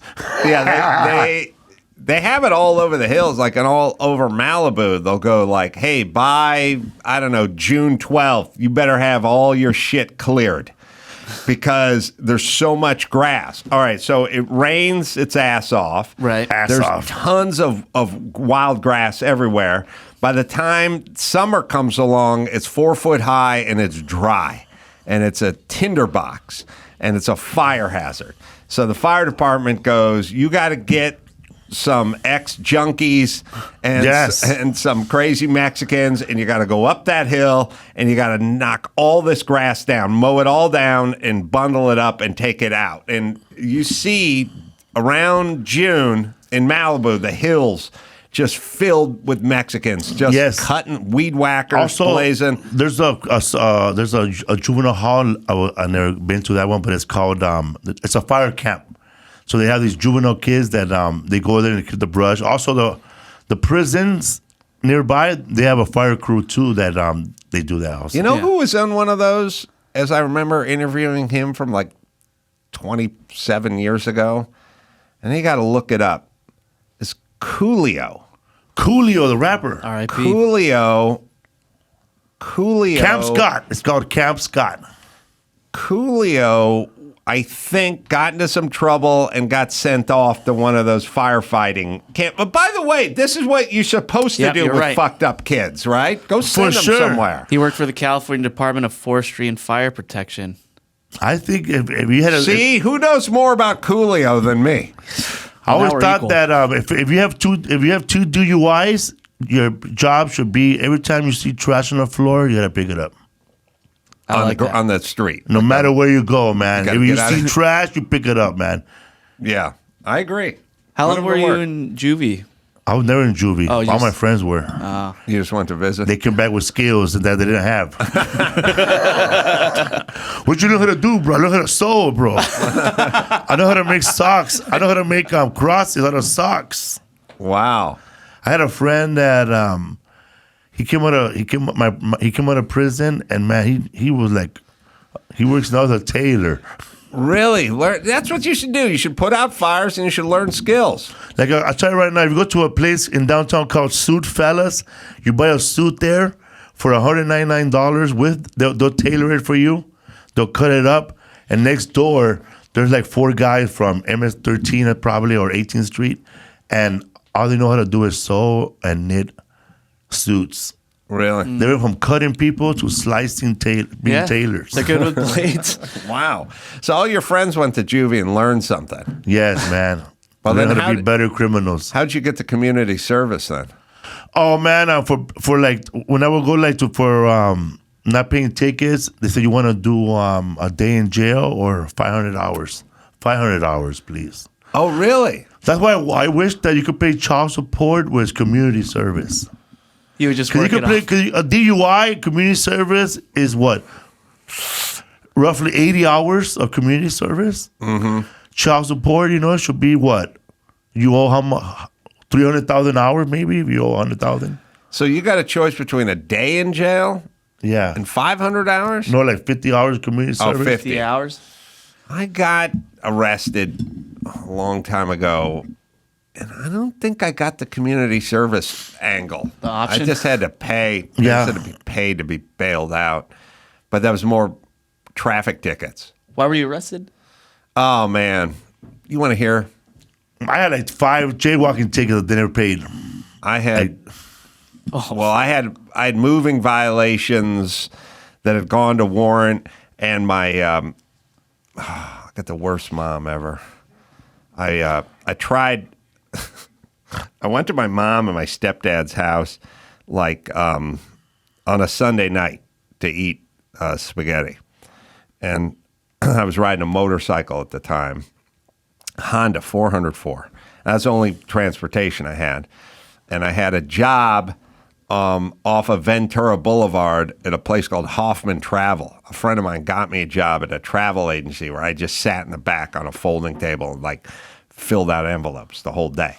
And every chick who worked there was a cunt, and they would come back and they'd yell at me. They'd go, "Merv Griffin doesn't have his tickets," and I'd go, "I don't know where I had an envelope. Merv Griffin does not have his tickets," and I'd go, I was filling out the envelopes, and then I'm hand them to the courier guy. "Well, you didn't hand him. What happened to Merv Griffin's tickets?" And I'm like, "I don't know," because I'm just sitting there facing a wall on a folding table, just staring at a clock, filling out this thing. And they'd all fucking scream. They're all bitches and screaming. And then at some point, the bitch would go, it's like the whole office be whipped up, all the chicks, you know. And then Merv Griffin has got a 3:00 flight. I just talked to his assistant. The tickets were supposed to be dropped off with the courier. It was travel agent, like analog time, you know. And I was like, I don't know. And they were all screaming at me, where's Merv Griffin's tickets? What I do with them? And then at some point, like a half hour in, the bitch would go, I found Merv's tickets. They're on my desk under the blotter, but never said shit to me. It was just like, oh, I did it. I fixed this thing. Problem It's like, solved. hey, bitch. Fucking hated these cunts. And I'd been working there for like 5 weeks or something. I was just facing a wall with all these bitches and me. I was the only dude in the office, and I hated them all. Travel agents are the fucking worst. And then so I went to my mom's house for spaghetti on a Sunday night, and I was riding my motorcycle, and I tried to bait my mom. I tried to fool her. I said, fool.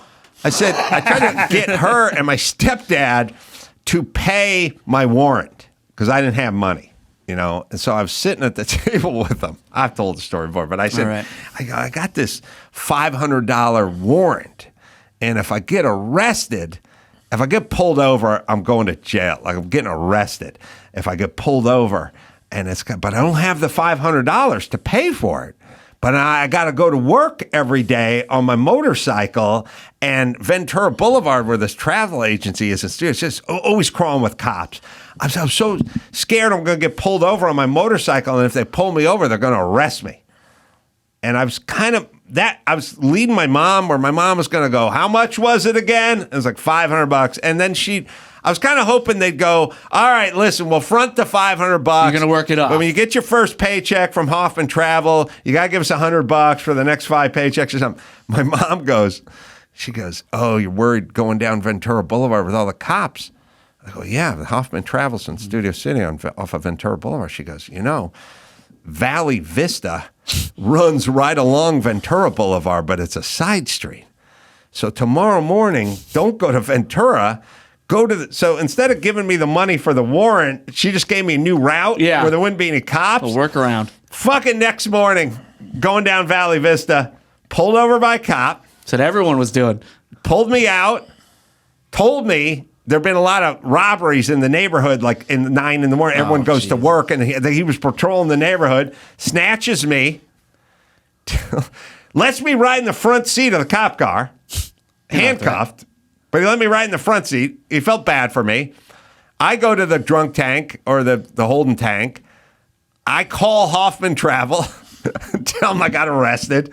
They promptly tell me I'm fired. Yeah, we found those tickets. You're good. You're fired. And then I sat in this North Hollywood holding tank until my friends had like 4 friends all cobbled together like $100 each. Any cellmates? And they got me out. I don't remember who was in there.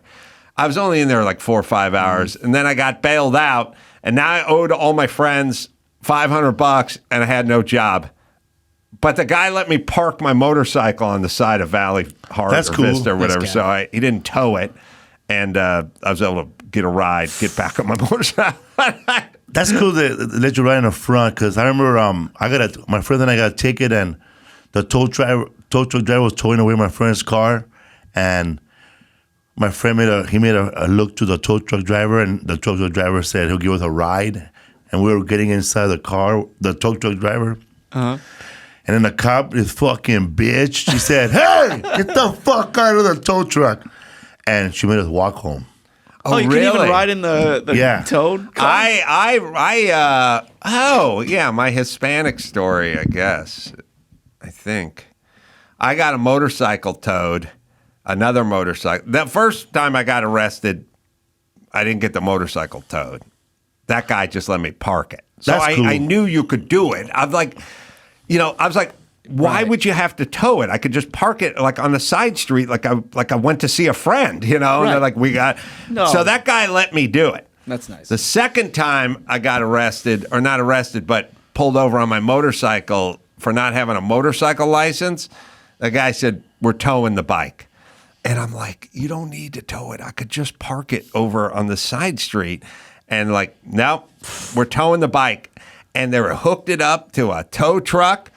And the guy said, you want to ride with the tow truck driver? He'll drop you off at your apartment. And I was like, I had too much dignity. I said, no, I would rather walk. I would rather walk than get in that tow truck. Yeah. And I started walking down Laurel Canyon, and I was hitchhiking, and I got picked up by the big Mexican guy who ended up being in Stand and Deliver, the movie about Edward James Olmos. Yeah. Oh, Edward James Olmos played Jaime.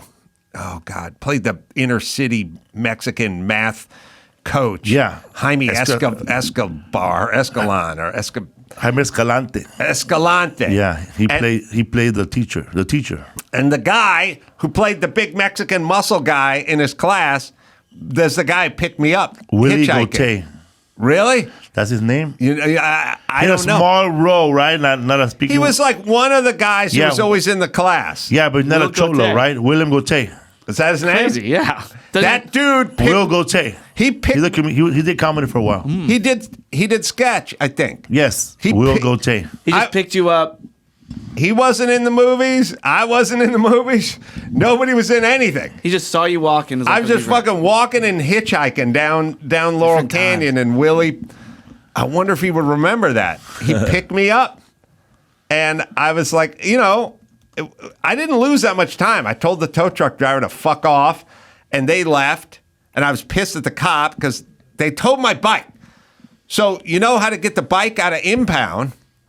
I got to go get a class whatever motorcycle driver's license in order to get the bike out of the impound, right? Well, you need a motorcycle to take your motorcycle test on to get your license. But I can't get my fucking motorcycle out because it's in an impound lot. So I got to get a ride to the DMV. I take a temporary motorcycle license test, but not the practical one where you drive around the practical one cones. with CHP, right? Right. I don't take that. I take a temp written one, get my fucking temp motorcycle license, get another ride to the tow truck yard, go to the impound yard, fucking dude charged me for 2 days, even though it's been there for 8 hours, and pay a bunch of money I don't have, get my fucking bike back, then ride the bike back to the DMV and take the practical riding test. Motherfucker. But I did meet the guy from Stand and Deliver. Easy peasy Japanese. What's that guy? Is he still acting? He's still I just around? messaged him. Yeah, we'll see if he responds. He's a chef. He's a chef. He's a big dude. Yeah, Let's William see. Gauthier. That's him right there, right? Yeah, and you know him. Yeah. Yeah. He He's a wasn't. pastry chef now. He's a pastry chef. God, is he going to remember picking me up on Laurel Canyon with a motorcycle helmet under my head? William. That is so funny. And he came up to the apartment. I was like, hey, want to smoke some pot? Probably thought I wanted to blow him, we hung out a little.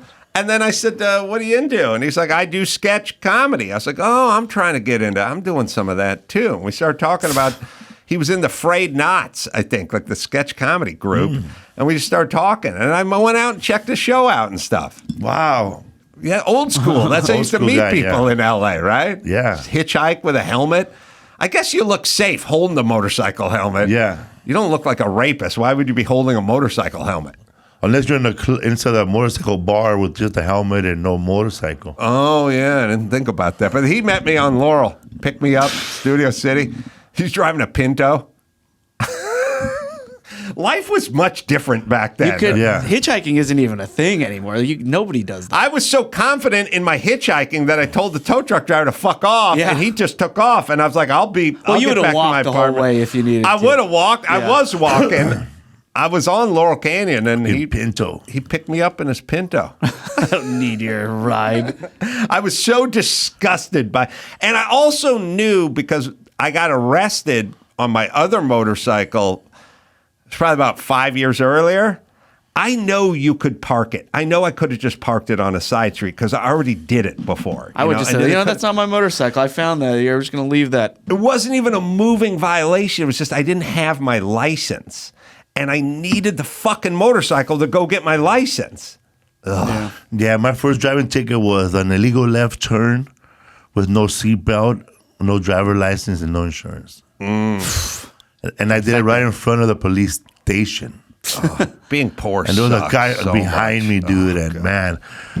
Did they add this to your ticket too? Because I don't know if they do it now. I think they add, say your ticket's $500, they add 170% or 70% assessment to the ticket.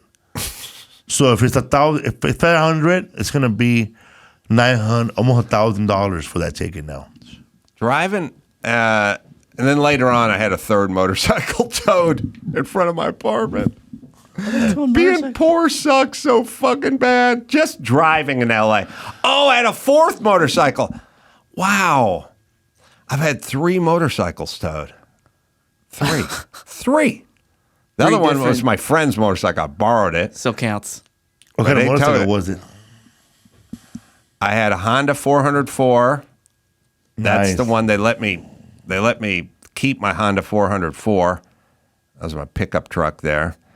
I got to keep my Honda 404. I had a Ninja 600 towed, and I had like my friend's like CR 300 or whatever the fuck it was, like a Honda. He let me borrow it because I got a job painting offices in Century City, and I didn't want to pay for the parking, so I parked it by the side of the building. They fucking towed it. Cool. That was a long walk home because I had to walk home from Century City. I walked home from Century City to North Hollywood, but I did have a gay guy pick me up, and he got me all the way down Santa Monica Boulevard. And then he wanted to go hang out and smoke pot in his apartment, and I knew that was gay code. That's where you got the magazine from, Colt, right? I got Colt Roundup from him. And then I started walking up Laurel Canyon, the backside from Hollywood, by the Laugh Factory. And I only was walking for about 200 feet, and I ran into a chick named Stacy I went to high school with who was just driving her Celica up. And I got door to door. Seems like it was a smaller town back then. There was a lot of country bars back then, huh? Yeah. What you were talking about? I remember there wasn't a country bar. There was a coconut Olympia, teaser. Right? There was a place where you'd get fucking schooners of beer and a whole chicken, and it was so fucking good. It was right on Sunset. Was it Sunset and Laurel Canyon? Right there, and then they turned into coconut teasers at some point, but it was fucking awesome. And I stopped there after the gay guy dropped me off, and I said, I better get a schooner of beer. Yeah. I got to cope with this pain. And I sat in there and I drank schooner beer, and then I started walking up Laurel Canyon. Because that country bar in that movie with Clint Eastwood, Every Which Way But Loose, is in the Valley. Oh, no, that's Olympia, right? It's called Olympia. No, that. Oh shit, okay. I'll come up with the name of that place. Yes, they filmed all those movies there, and Hank Williams and everybody would play that, and it's not FM station. I thought it was called Olympia. No, Palomino. Palomino. Yeah. Come on, you got to. Damn it, yeah.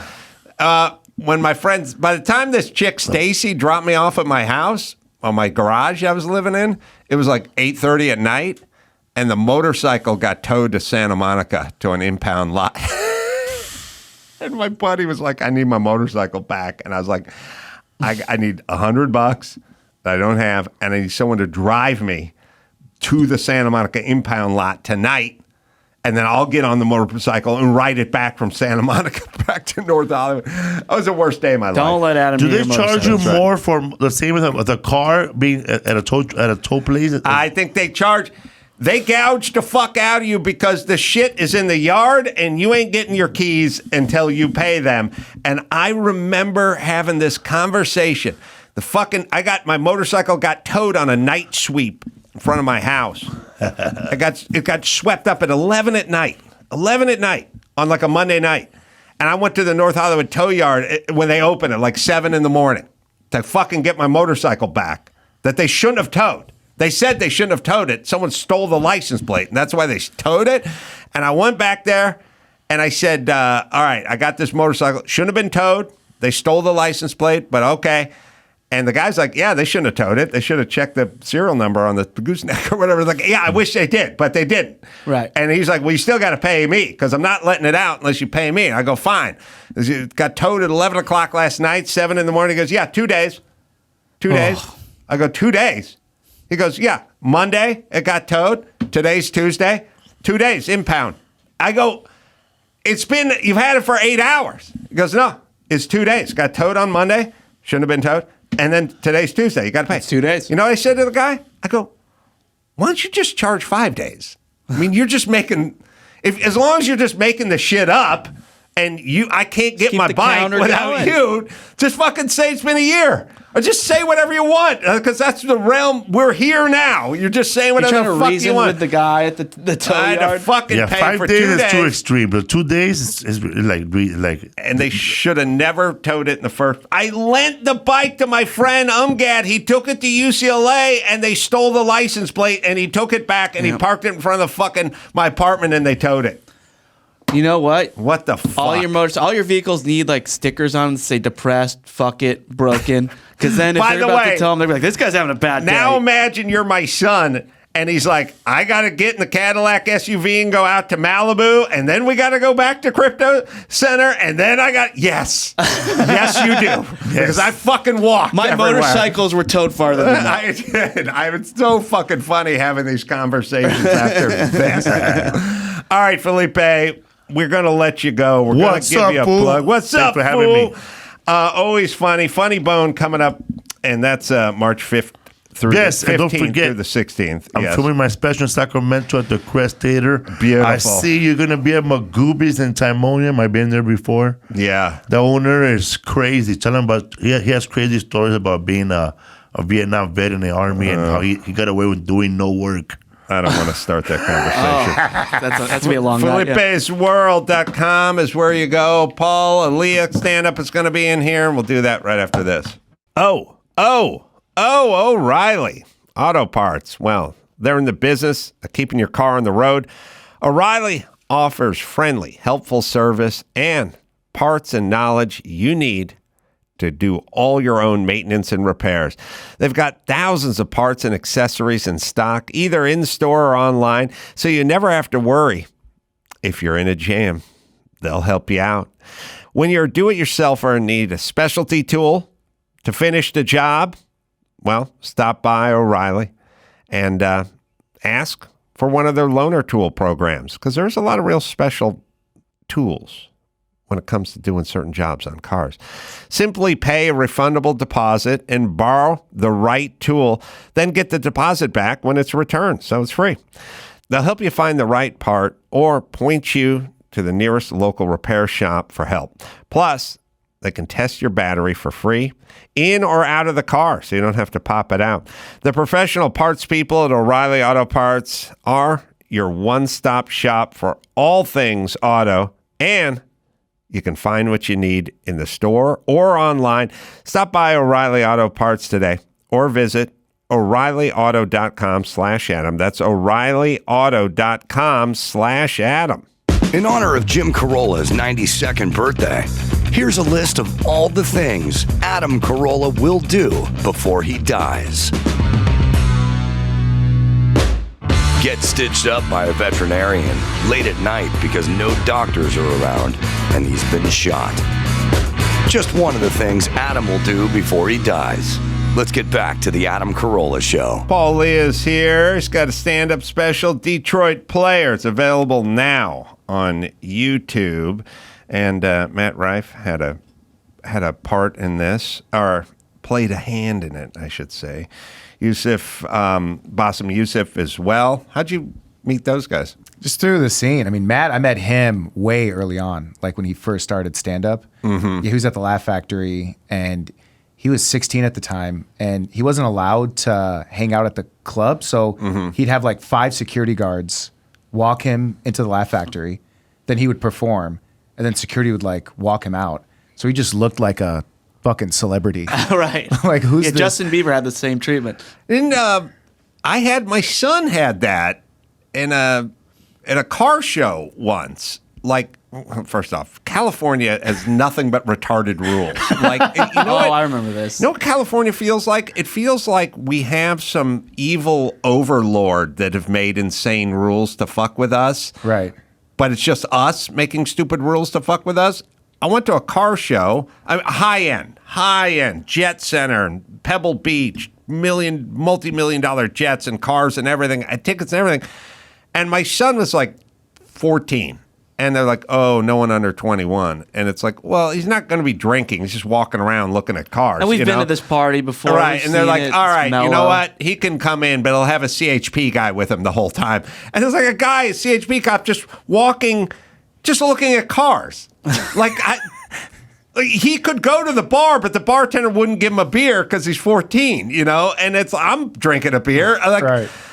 The following day, we'll be down on Pebble Beach looking at Duesenbergs, and I'll be holding a beer, and he'll be walking next to me. I don't know what is this, and it's like it's California. They just have a fucking rule. Everything's insurance. Everything is rules. Everything is lawyer. Yeah, this dude's like a part of your family now. He's just following around you and your son. Yeah. Hey, Bert, I got to take a piss. You want to escort me over to the bathroom? Yeah, okay. Walk you over there. Yeah, so Matt, our comedians can be horrible people, and oftentimes are, but they seem devoted. Like if you come up with somebody, they go, "Oh, I'm devoted." To that. I feel. Don't you feel like comedians have that? I met this guy coming up, and he was good, or he let me crash on the sofa one night or something. There's and a loyalty. Now there's an allegiance. Yeah, it's the same thing with like rap artists. Like they'll like go to an event, and then they're like, "I'm here with 35 of my childhood friends who've been with me since day one." And it's like comedians have that same sort of camaraderie. Like, you know, like we've been through so much together. And like, even I was telling Matt, I was like, we really bonded over our failures. Yes. And bonded over being looked over by the industry.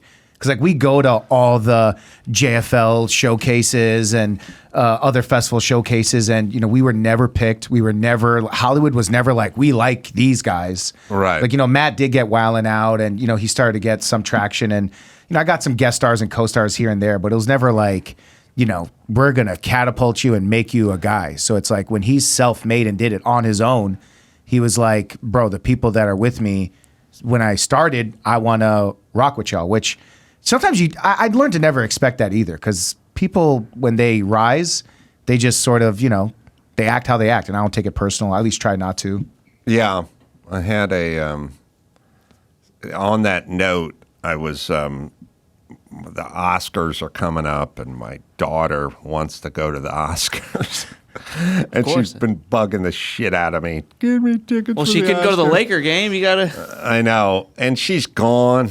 I don't know, 3 times now, and I'm always the shittiest Oscar asker because she starts asking me 4 months before. So what happens? They go, Jimmy Kimmel's going to host the Oscars, and then that day she'll go, I need tickets to the Oscars, and I'll go, yeah, I got it.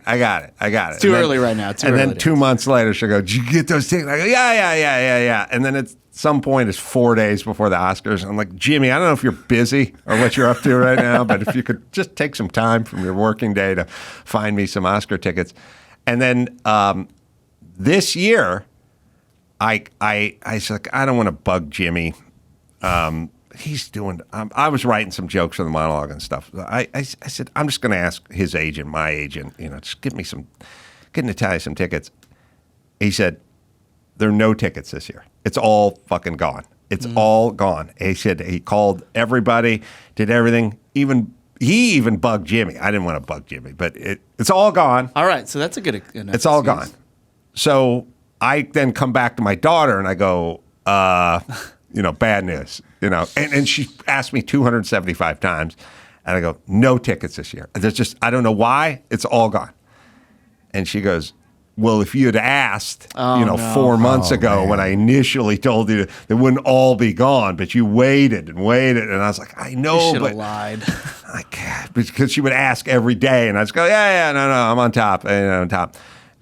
So this is Oscar week, you know what I mean? And I was like thinking about it, and I was like, well, like, I guess that's it. I mean, they just got fucking slammed, and I went on a hike this morning. I came back, and there's a text waving, Jimmy's got a ticket. Oh. He's got the ticket for Natalia, which is insane that was bothering him. You know, this is week of. Wow. It is crunch time. He should be prepping his monologue. He should be right prepping now. that monologue, but I know it got stuck in his craw. He didn't like saying we didn't get it, and he found one. somewhere. He shook one loose. Wow. Somebody died. And he got a Crazy. Does a CHP officer have to follow your daughter around? that would be a good use of that guy's time. Yeah. Yeah, especially when So now I'm like, okay, wait a minute. Do I say anything? Maybe I take that fucking ticket. Or the Oscars, I was going to require a dress. And that dress ain't going to be cheap and is not going to be worn more than once. Right. Or paid by her. Or paid for by her. What is the shit with chicks in clothing? Do you know what I'm saying? Does your woman do this to you? Any new event? We're going to a birthday party. It's like, I gotta get a new outfit for that. I need a whole new outfit. And it's like, why? Or even like just like going going to some, even your shit. Like you've got a button-up shirt and you wore it 2 days earlier to the whatever thing, and then you go, I'm wearing it tonight to dinner. They go, oh, same shirt? Can't. It's the same shirt? And you go, yeah, same shirt. No one's going to know. No one was there. Oh, well, it's dirty now. You got to wash it. I'm going, no, you don't. We weren't doing anything. I have one golf outfit, and every time I go golfing in that same, she's like, you're going to wear that same thing? Yeah. As if the assholes you golf with are going to give a shit. They don't care. I don't care. What the hell's he wearing? What is it with the dress? The dress that gets worn one time. Let me tell you something. There's the Oscar dress. There's going to be a prom dress in another 4 months. It cannot be the same dress. It's pictures. You can't be photographed in the same dress at 2 different events. You know what the biggest lie? The biggest lie women will ever tell is, "Are you married?" A fiance. Fiance. Okay. Congrats. Get ready for this one. It's gonna be a big lie. She's gonna go. You're gonna start looking at wedding dresses, and first things first, they're gonna try to explain to you stuff like $2,200 is not a lot for a dress. Like they're gonna say shit like that. And go, that's a used pickup truck. Right, From my youth. Fully loaded used pickup truck. That is a vehicle. You understand? It's a work vehicle. VIN number. Yeah, they'll say shit when you get married. They'll go like, $3,700 is cheap for a florist. That's cheap. And then they'll mention someone else's who got, Tammy, $9,000. $9,000 worth of flowers. $3,700. Believe me, that's cheap. And they'll usually get another chick to stand next to them and go, oh, yeah. Oh, no, that's cheap. Just because now they've won the argument. So they do the dress and they go, it's $2,200, but do not, and you go, you're just going to wear it one time. And they go, our daughter is going to wear this dress. And then I go, well, where's your fucking mom's dress? Because your mom pitched the same shit to your dad 31 years ago. Why aren't you wearing hers? Yeah. I'm praying for a son. Please let there be a so son. much easier. You get the son, you get the CHP officer. He just guides him around. You don't have to fucking. You'll never have a worry in your life. Man, I got lucky because my fiance now, she's from Venezuela, so she grew up pretty modest. So when it comes to like clothes and stuff, she's like, it doesn't need to be too expensive. I don't need anything. Mm-hmm. So it's just, bro, I saved probably $50,000. Did she let you go out in the same shirt 2 days in a row? Oh, yeah. she'll just make a comment, say, hey, your shirt, you wore that yesterday. And I'm just like, yeah, I know. And then she's like, it still looks good. And I'm like, babe, I love you. Yeah. Also, they never factor in, I'm going to different places. I'm not going to be outed for wearing the same shirt 2 days in a row because I'm going somewhere else. Oh, right. 2 different occasions. Yeah. Although I did get burned. You know how I got burned wearing the same shirt? What? Because I just wear the same. I've seen you wear the same shirt. I wear the same thing all day, every day. Yeah. I got burned because about 8 years ago, there's a picture of it here. I think it was like 8 or 9 years ago. We had the number 1 episode on iTunes on podcast was this show, and then the number 2 episode was this show, and it was with Manny Pacquiao. Oh, and Jim Jeffries. And I said, we should make a thing out of that. But I wore the same shirt 2 days in a row, and it looks like the same day. Yeah. Because I fucked myself with my own fucking horrible fashion sense. Yeah, that happens with like TikTok videos. Like I'll have a video that'll like blow up, and then I'm wearing like that outfit, and then I'll do another video that does terrible, and I'm wearing that same outfit. So it's just like that outfit is just seeing highs and lows. I'll do a thing where I'm signing autographs, taking pictures after the show, and the person will pull their phone out and they go, I saw you at the Beacon Theater 9 years ago. They pull it out. I'm wearing the same shirt. I've seen that happen. That is fucking embarrassing. 9 years ago. It's fucking sad. But I had one shirt I wore. So you grow up outside of Detroit, in Detroit? Right outside of Detroit, Southfield, Michigan. What's up with the Coney Island hot dog place? Which one? There's that's the point. The two that were right next to each other in Detroit? Yeah. Were they feuding brothers or something? Yeah. I hope so. Do you know that story? No, but I love it already. You go to Detroit and they're like, you got to get a Coney Island hot dog. And me and Mike were like, all right. And we went down there and there's two of them. Yeah. And they're right next. They share a wall. Right. One's a Spite store. Yeah, Lafayette and then American Coney. Yeah. Two brothers opened up a Coney Island, had creative differences. Over hot dogs. Over the hot dog. You call that relish? It goes ketchup, then the mustard. You're going to mustard, then ketchup? Right. Consistency's off. And then they just separated. But I think that this was all for show. And they're really secretly like, man, I can't believe we fooled everybody. Because they got to try both. With this fake news, then they're going to try this and try that, and then we're going to split it, and we live in the same house together. They'll never know. Being from Detroit, I don't know if it's good, but I kind of envy people that are from a place where they can work it in. Like, I'm from Valley Village in North Hollywood. Right. I can't go, I'm from Valley Village, bro. Don't try to sell that shit here. It never goes, what? You next to Studio City?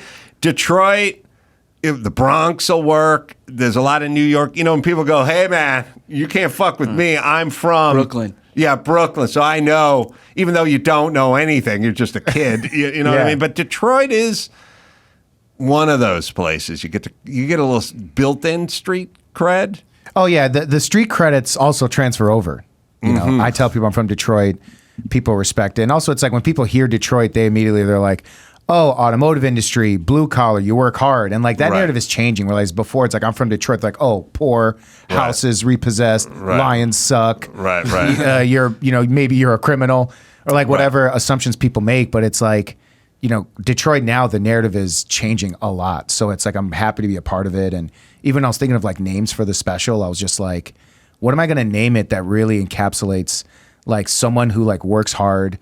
And, a lot of the special is about my mom too. And like her coming from Iraq and making it work in Detroit. And that's like the story that not a lot of people say as well. They're saying it now, whereas before it was just washed over like, oh, you're dangerous. Oh, you're poor. Now it's just like, oh, these are hardworking people that made it work. So yeah, big population over there.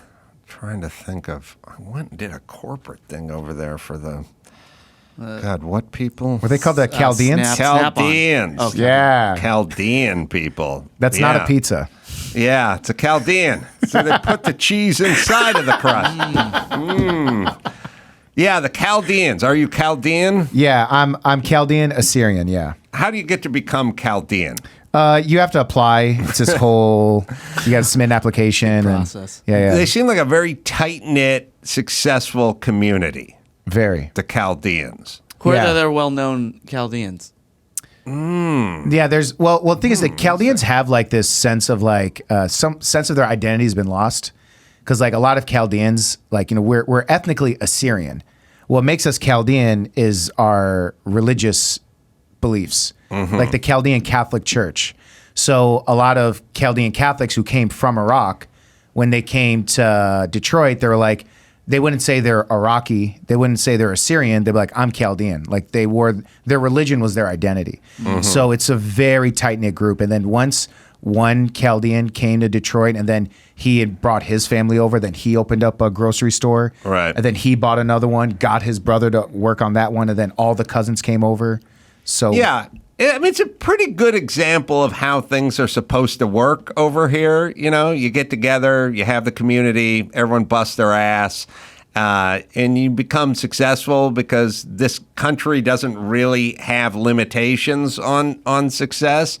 We try to pretend like we do all the time, but we really don't. Any group can come here whatever, Korean, Chaldean, whatever. Bust your ass, have your community, figure it out, and be totally successful in this country, 100%.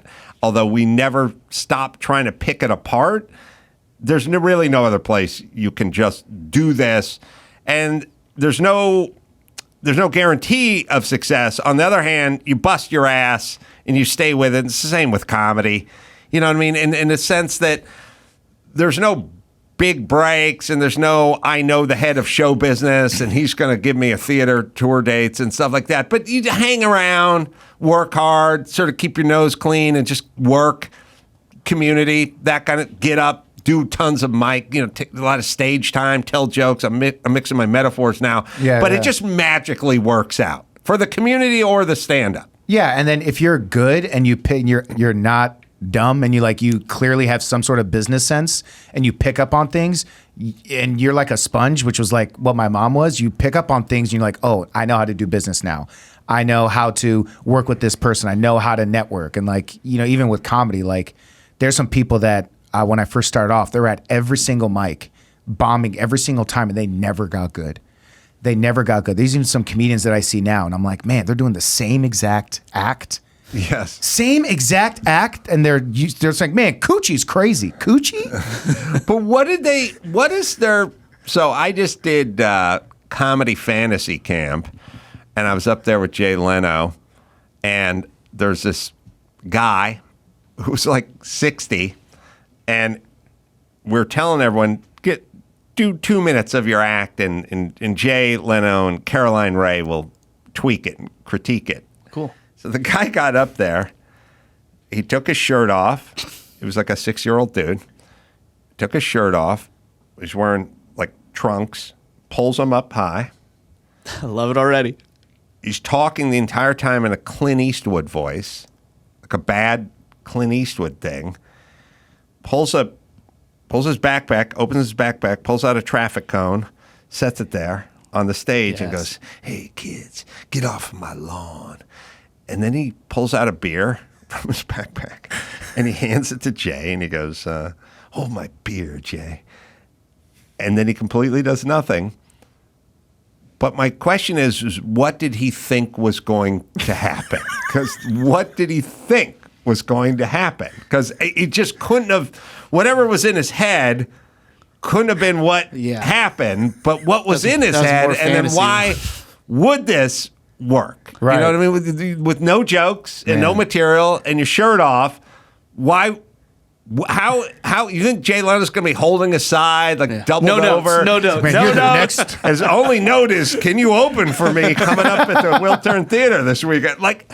What is the fantasy? The guy who's been telling the same joke since you saw him doing the open mic 6 years ago, didn't get a laugh then, not getting it now. What's in their head? Yeah, it's like the Hollywood delusion, Like there's some people that are just living in their own world and they're borderline insane. They're just literally, it's like they just keep doing it. And I'm like, this isn't about getting better. Should there be a person, so sports does it for you. Sports, every guy in his head thinks he's turning pro when he's 14 years old or whatever, but at some point, it just pushes you out. You just get pushed out of sports. I was at a Lakers game, and I was sitting next to a guy, and I'll tell you the story tomorrow, but we were talking about playing, and I said, this guy played professional football for the Redskins. I said, it's all I ever wanted to do, but when I was 19, I went to Valley College, and there's a guy named Squeak who could bench 425, and he ran a 4.40. Squeak? Squeaky could. He knew the guy, by the way. And I was like, I knew right then, no more. I will not be able to do this as long as these guys bench 425 and run sub 4.540s. That's not me. And you get pushed out, or you get injured, or you get cut. Whatever, it ends. Everyone thinks they're going to play shortstop for the Yankees when they're 10. Nobody ends up. They get shoved out. It's a heartbreaking moment. Comedy and having a country singing career, no one ever shoves you out. You don't get, you know what I mean? This person needs someone to tap him on the shoulder and go, no mas. Yeah, right. We're done. You're wasting your time. You're wasting your wife's time, your family's time, and everyone in this club. You're wasting everyone's time. Yeah. But it goes on. There's always the dream of tomorrow. Yeah, I mean, I would say this. As long as people are buying tickets and people want to see the same thing over and over again, if there's a fan base for that, it's like, great. Yeah. Go do that. I mean, like, Good for you. Like, I really pushed myself, and I was like, I would do jokes that would get laughs, and I would do them at every show. And I'm like, these are tried and true bits that work. And then I was like, I'm not getting better by just doing these jokes. Like, I feel like a whore for acceptance. Right. Just because I'm getting laughs. So I'm like, I got to do new stuff. And I started doing new stuff in like high pressure situations, and like I would like not do well. And I'm just like, but I'm at least bombing with dignity. All right. And I'm like, I got my dignity, and this is gonna get better. And to the crowd, they're like, we just see some guy confidently saying things and trying things, and I can get at anything. Like a good comic will like say something doesn't work and just address how it doesn't work and just sort of move on, and it's fine. It's, as long as you're not like saying a joke and it bombs, and you're just like, so dating is So anyway. yeah, and you just like move on. So it's like, I'm just pro being good, and I really got in this business to do what I can to be the best version I can be. So how was the Chaldean community growing up when you start talking to them about comedy? Non-existent.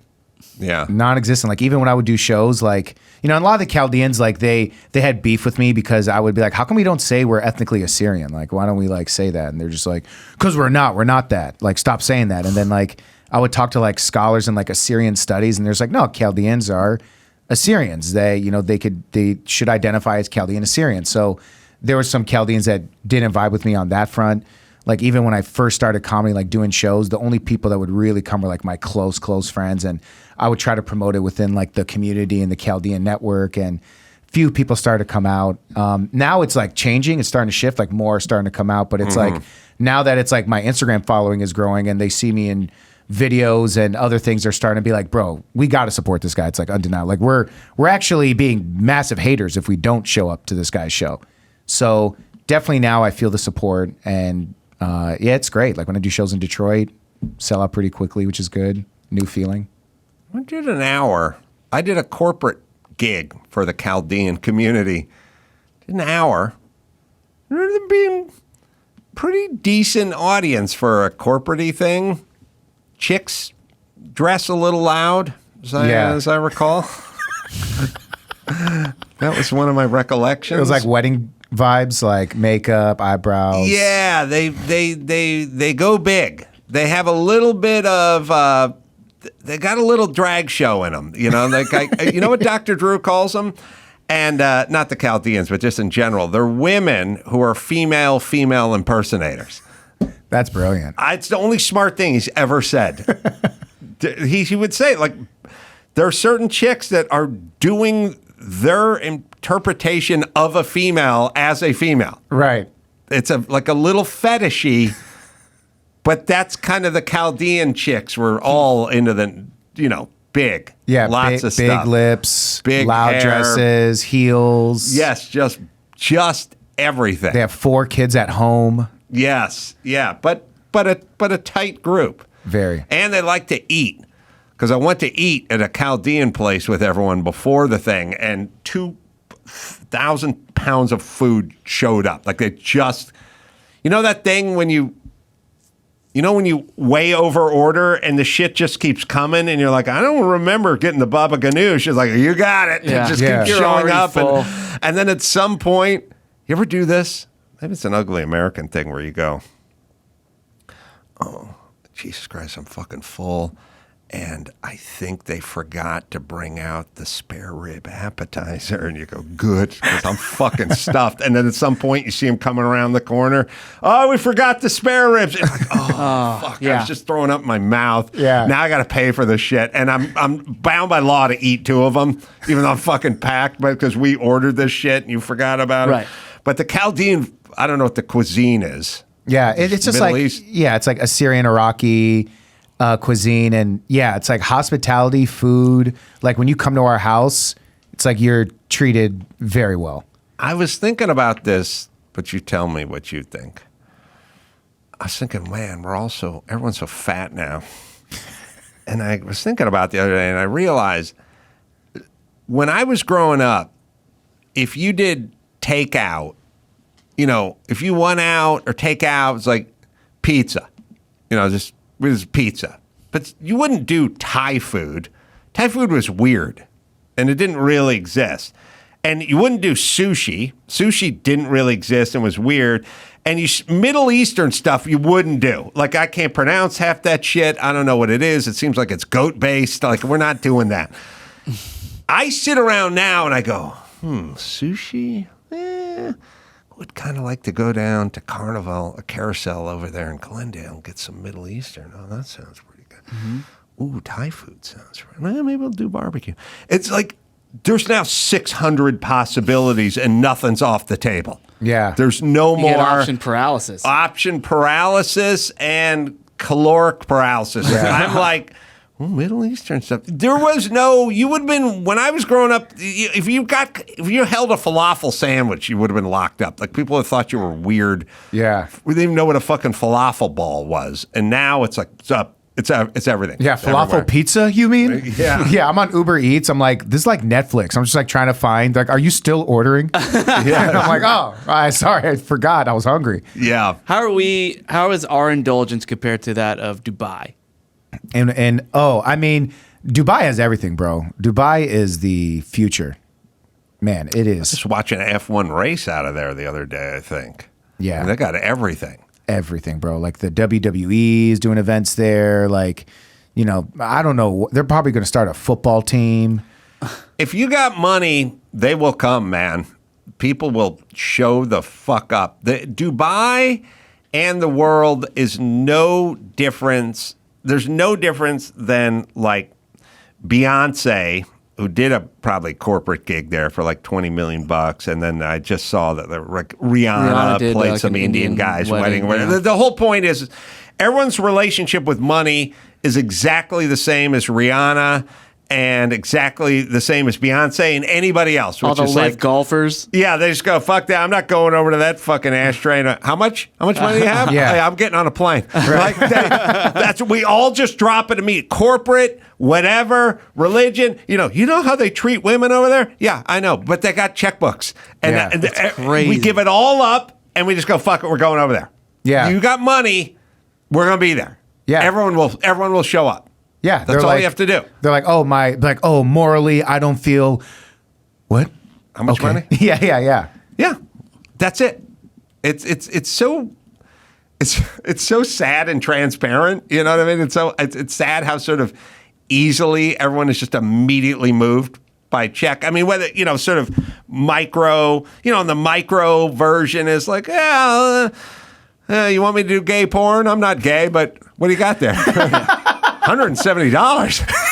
Fuck yeah. It's 170 more than I had before. Let me get my pants off. Like, there's the micro, like, I'll give you a blowjob for $50. Like, that's the real low end stuff. And then there's whatever, Disney and China and whatever NBA in China. It's just whatever. You got money. We'll crazy. We'll talk about rights. We'll fly the gay flag. We'll do all the shit we have to do. We'll wear the pink breast cancer socks and shit like that. But if you got money, we'll definitely come over there and do some shit with you. Yeah. And that's it.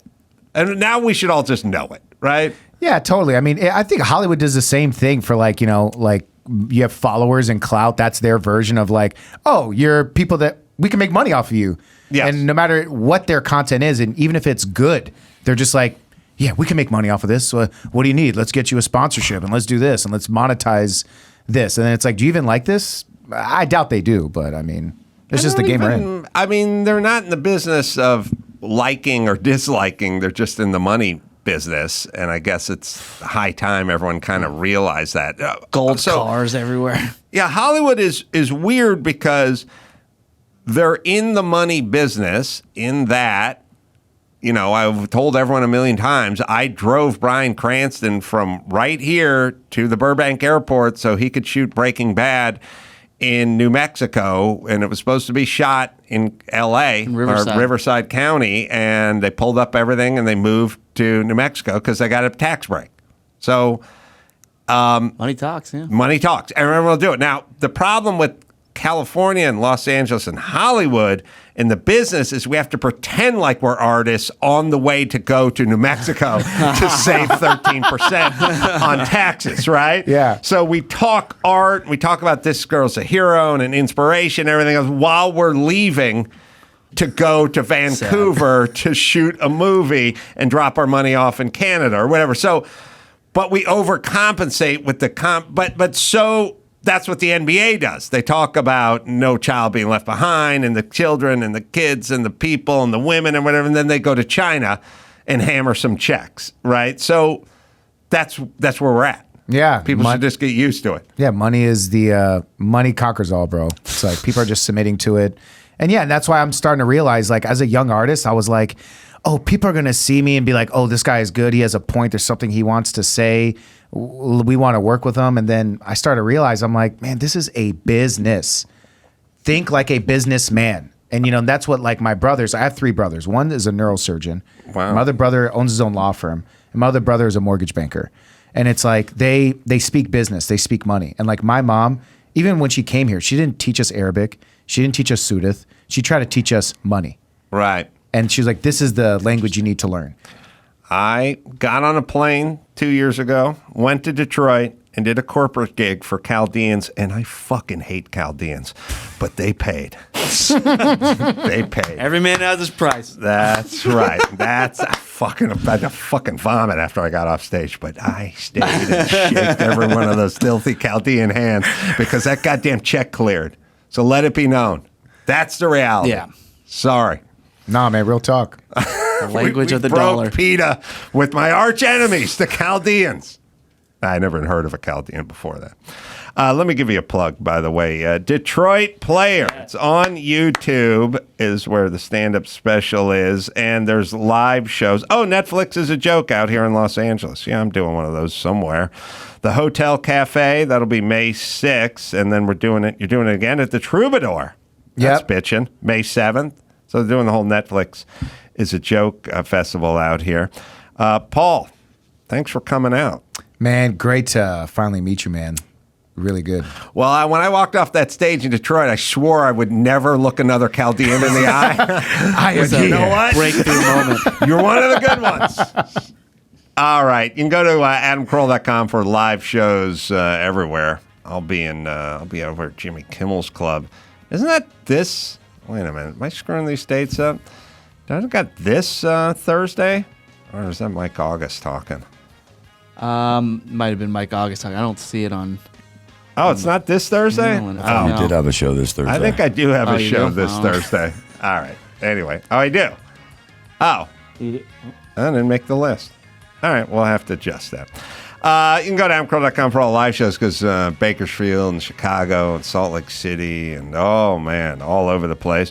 And Felipe Esparza. Just go check that fool out, too, because he's funny. Felipe's World is where you go. And until next time, it's Adam Carolla for Paul and Felipe and Chris saying mahalo.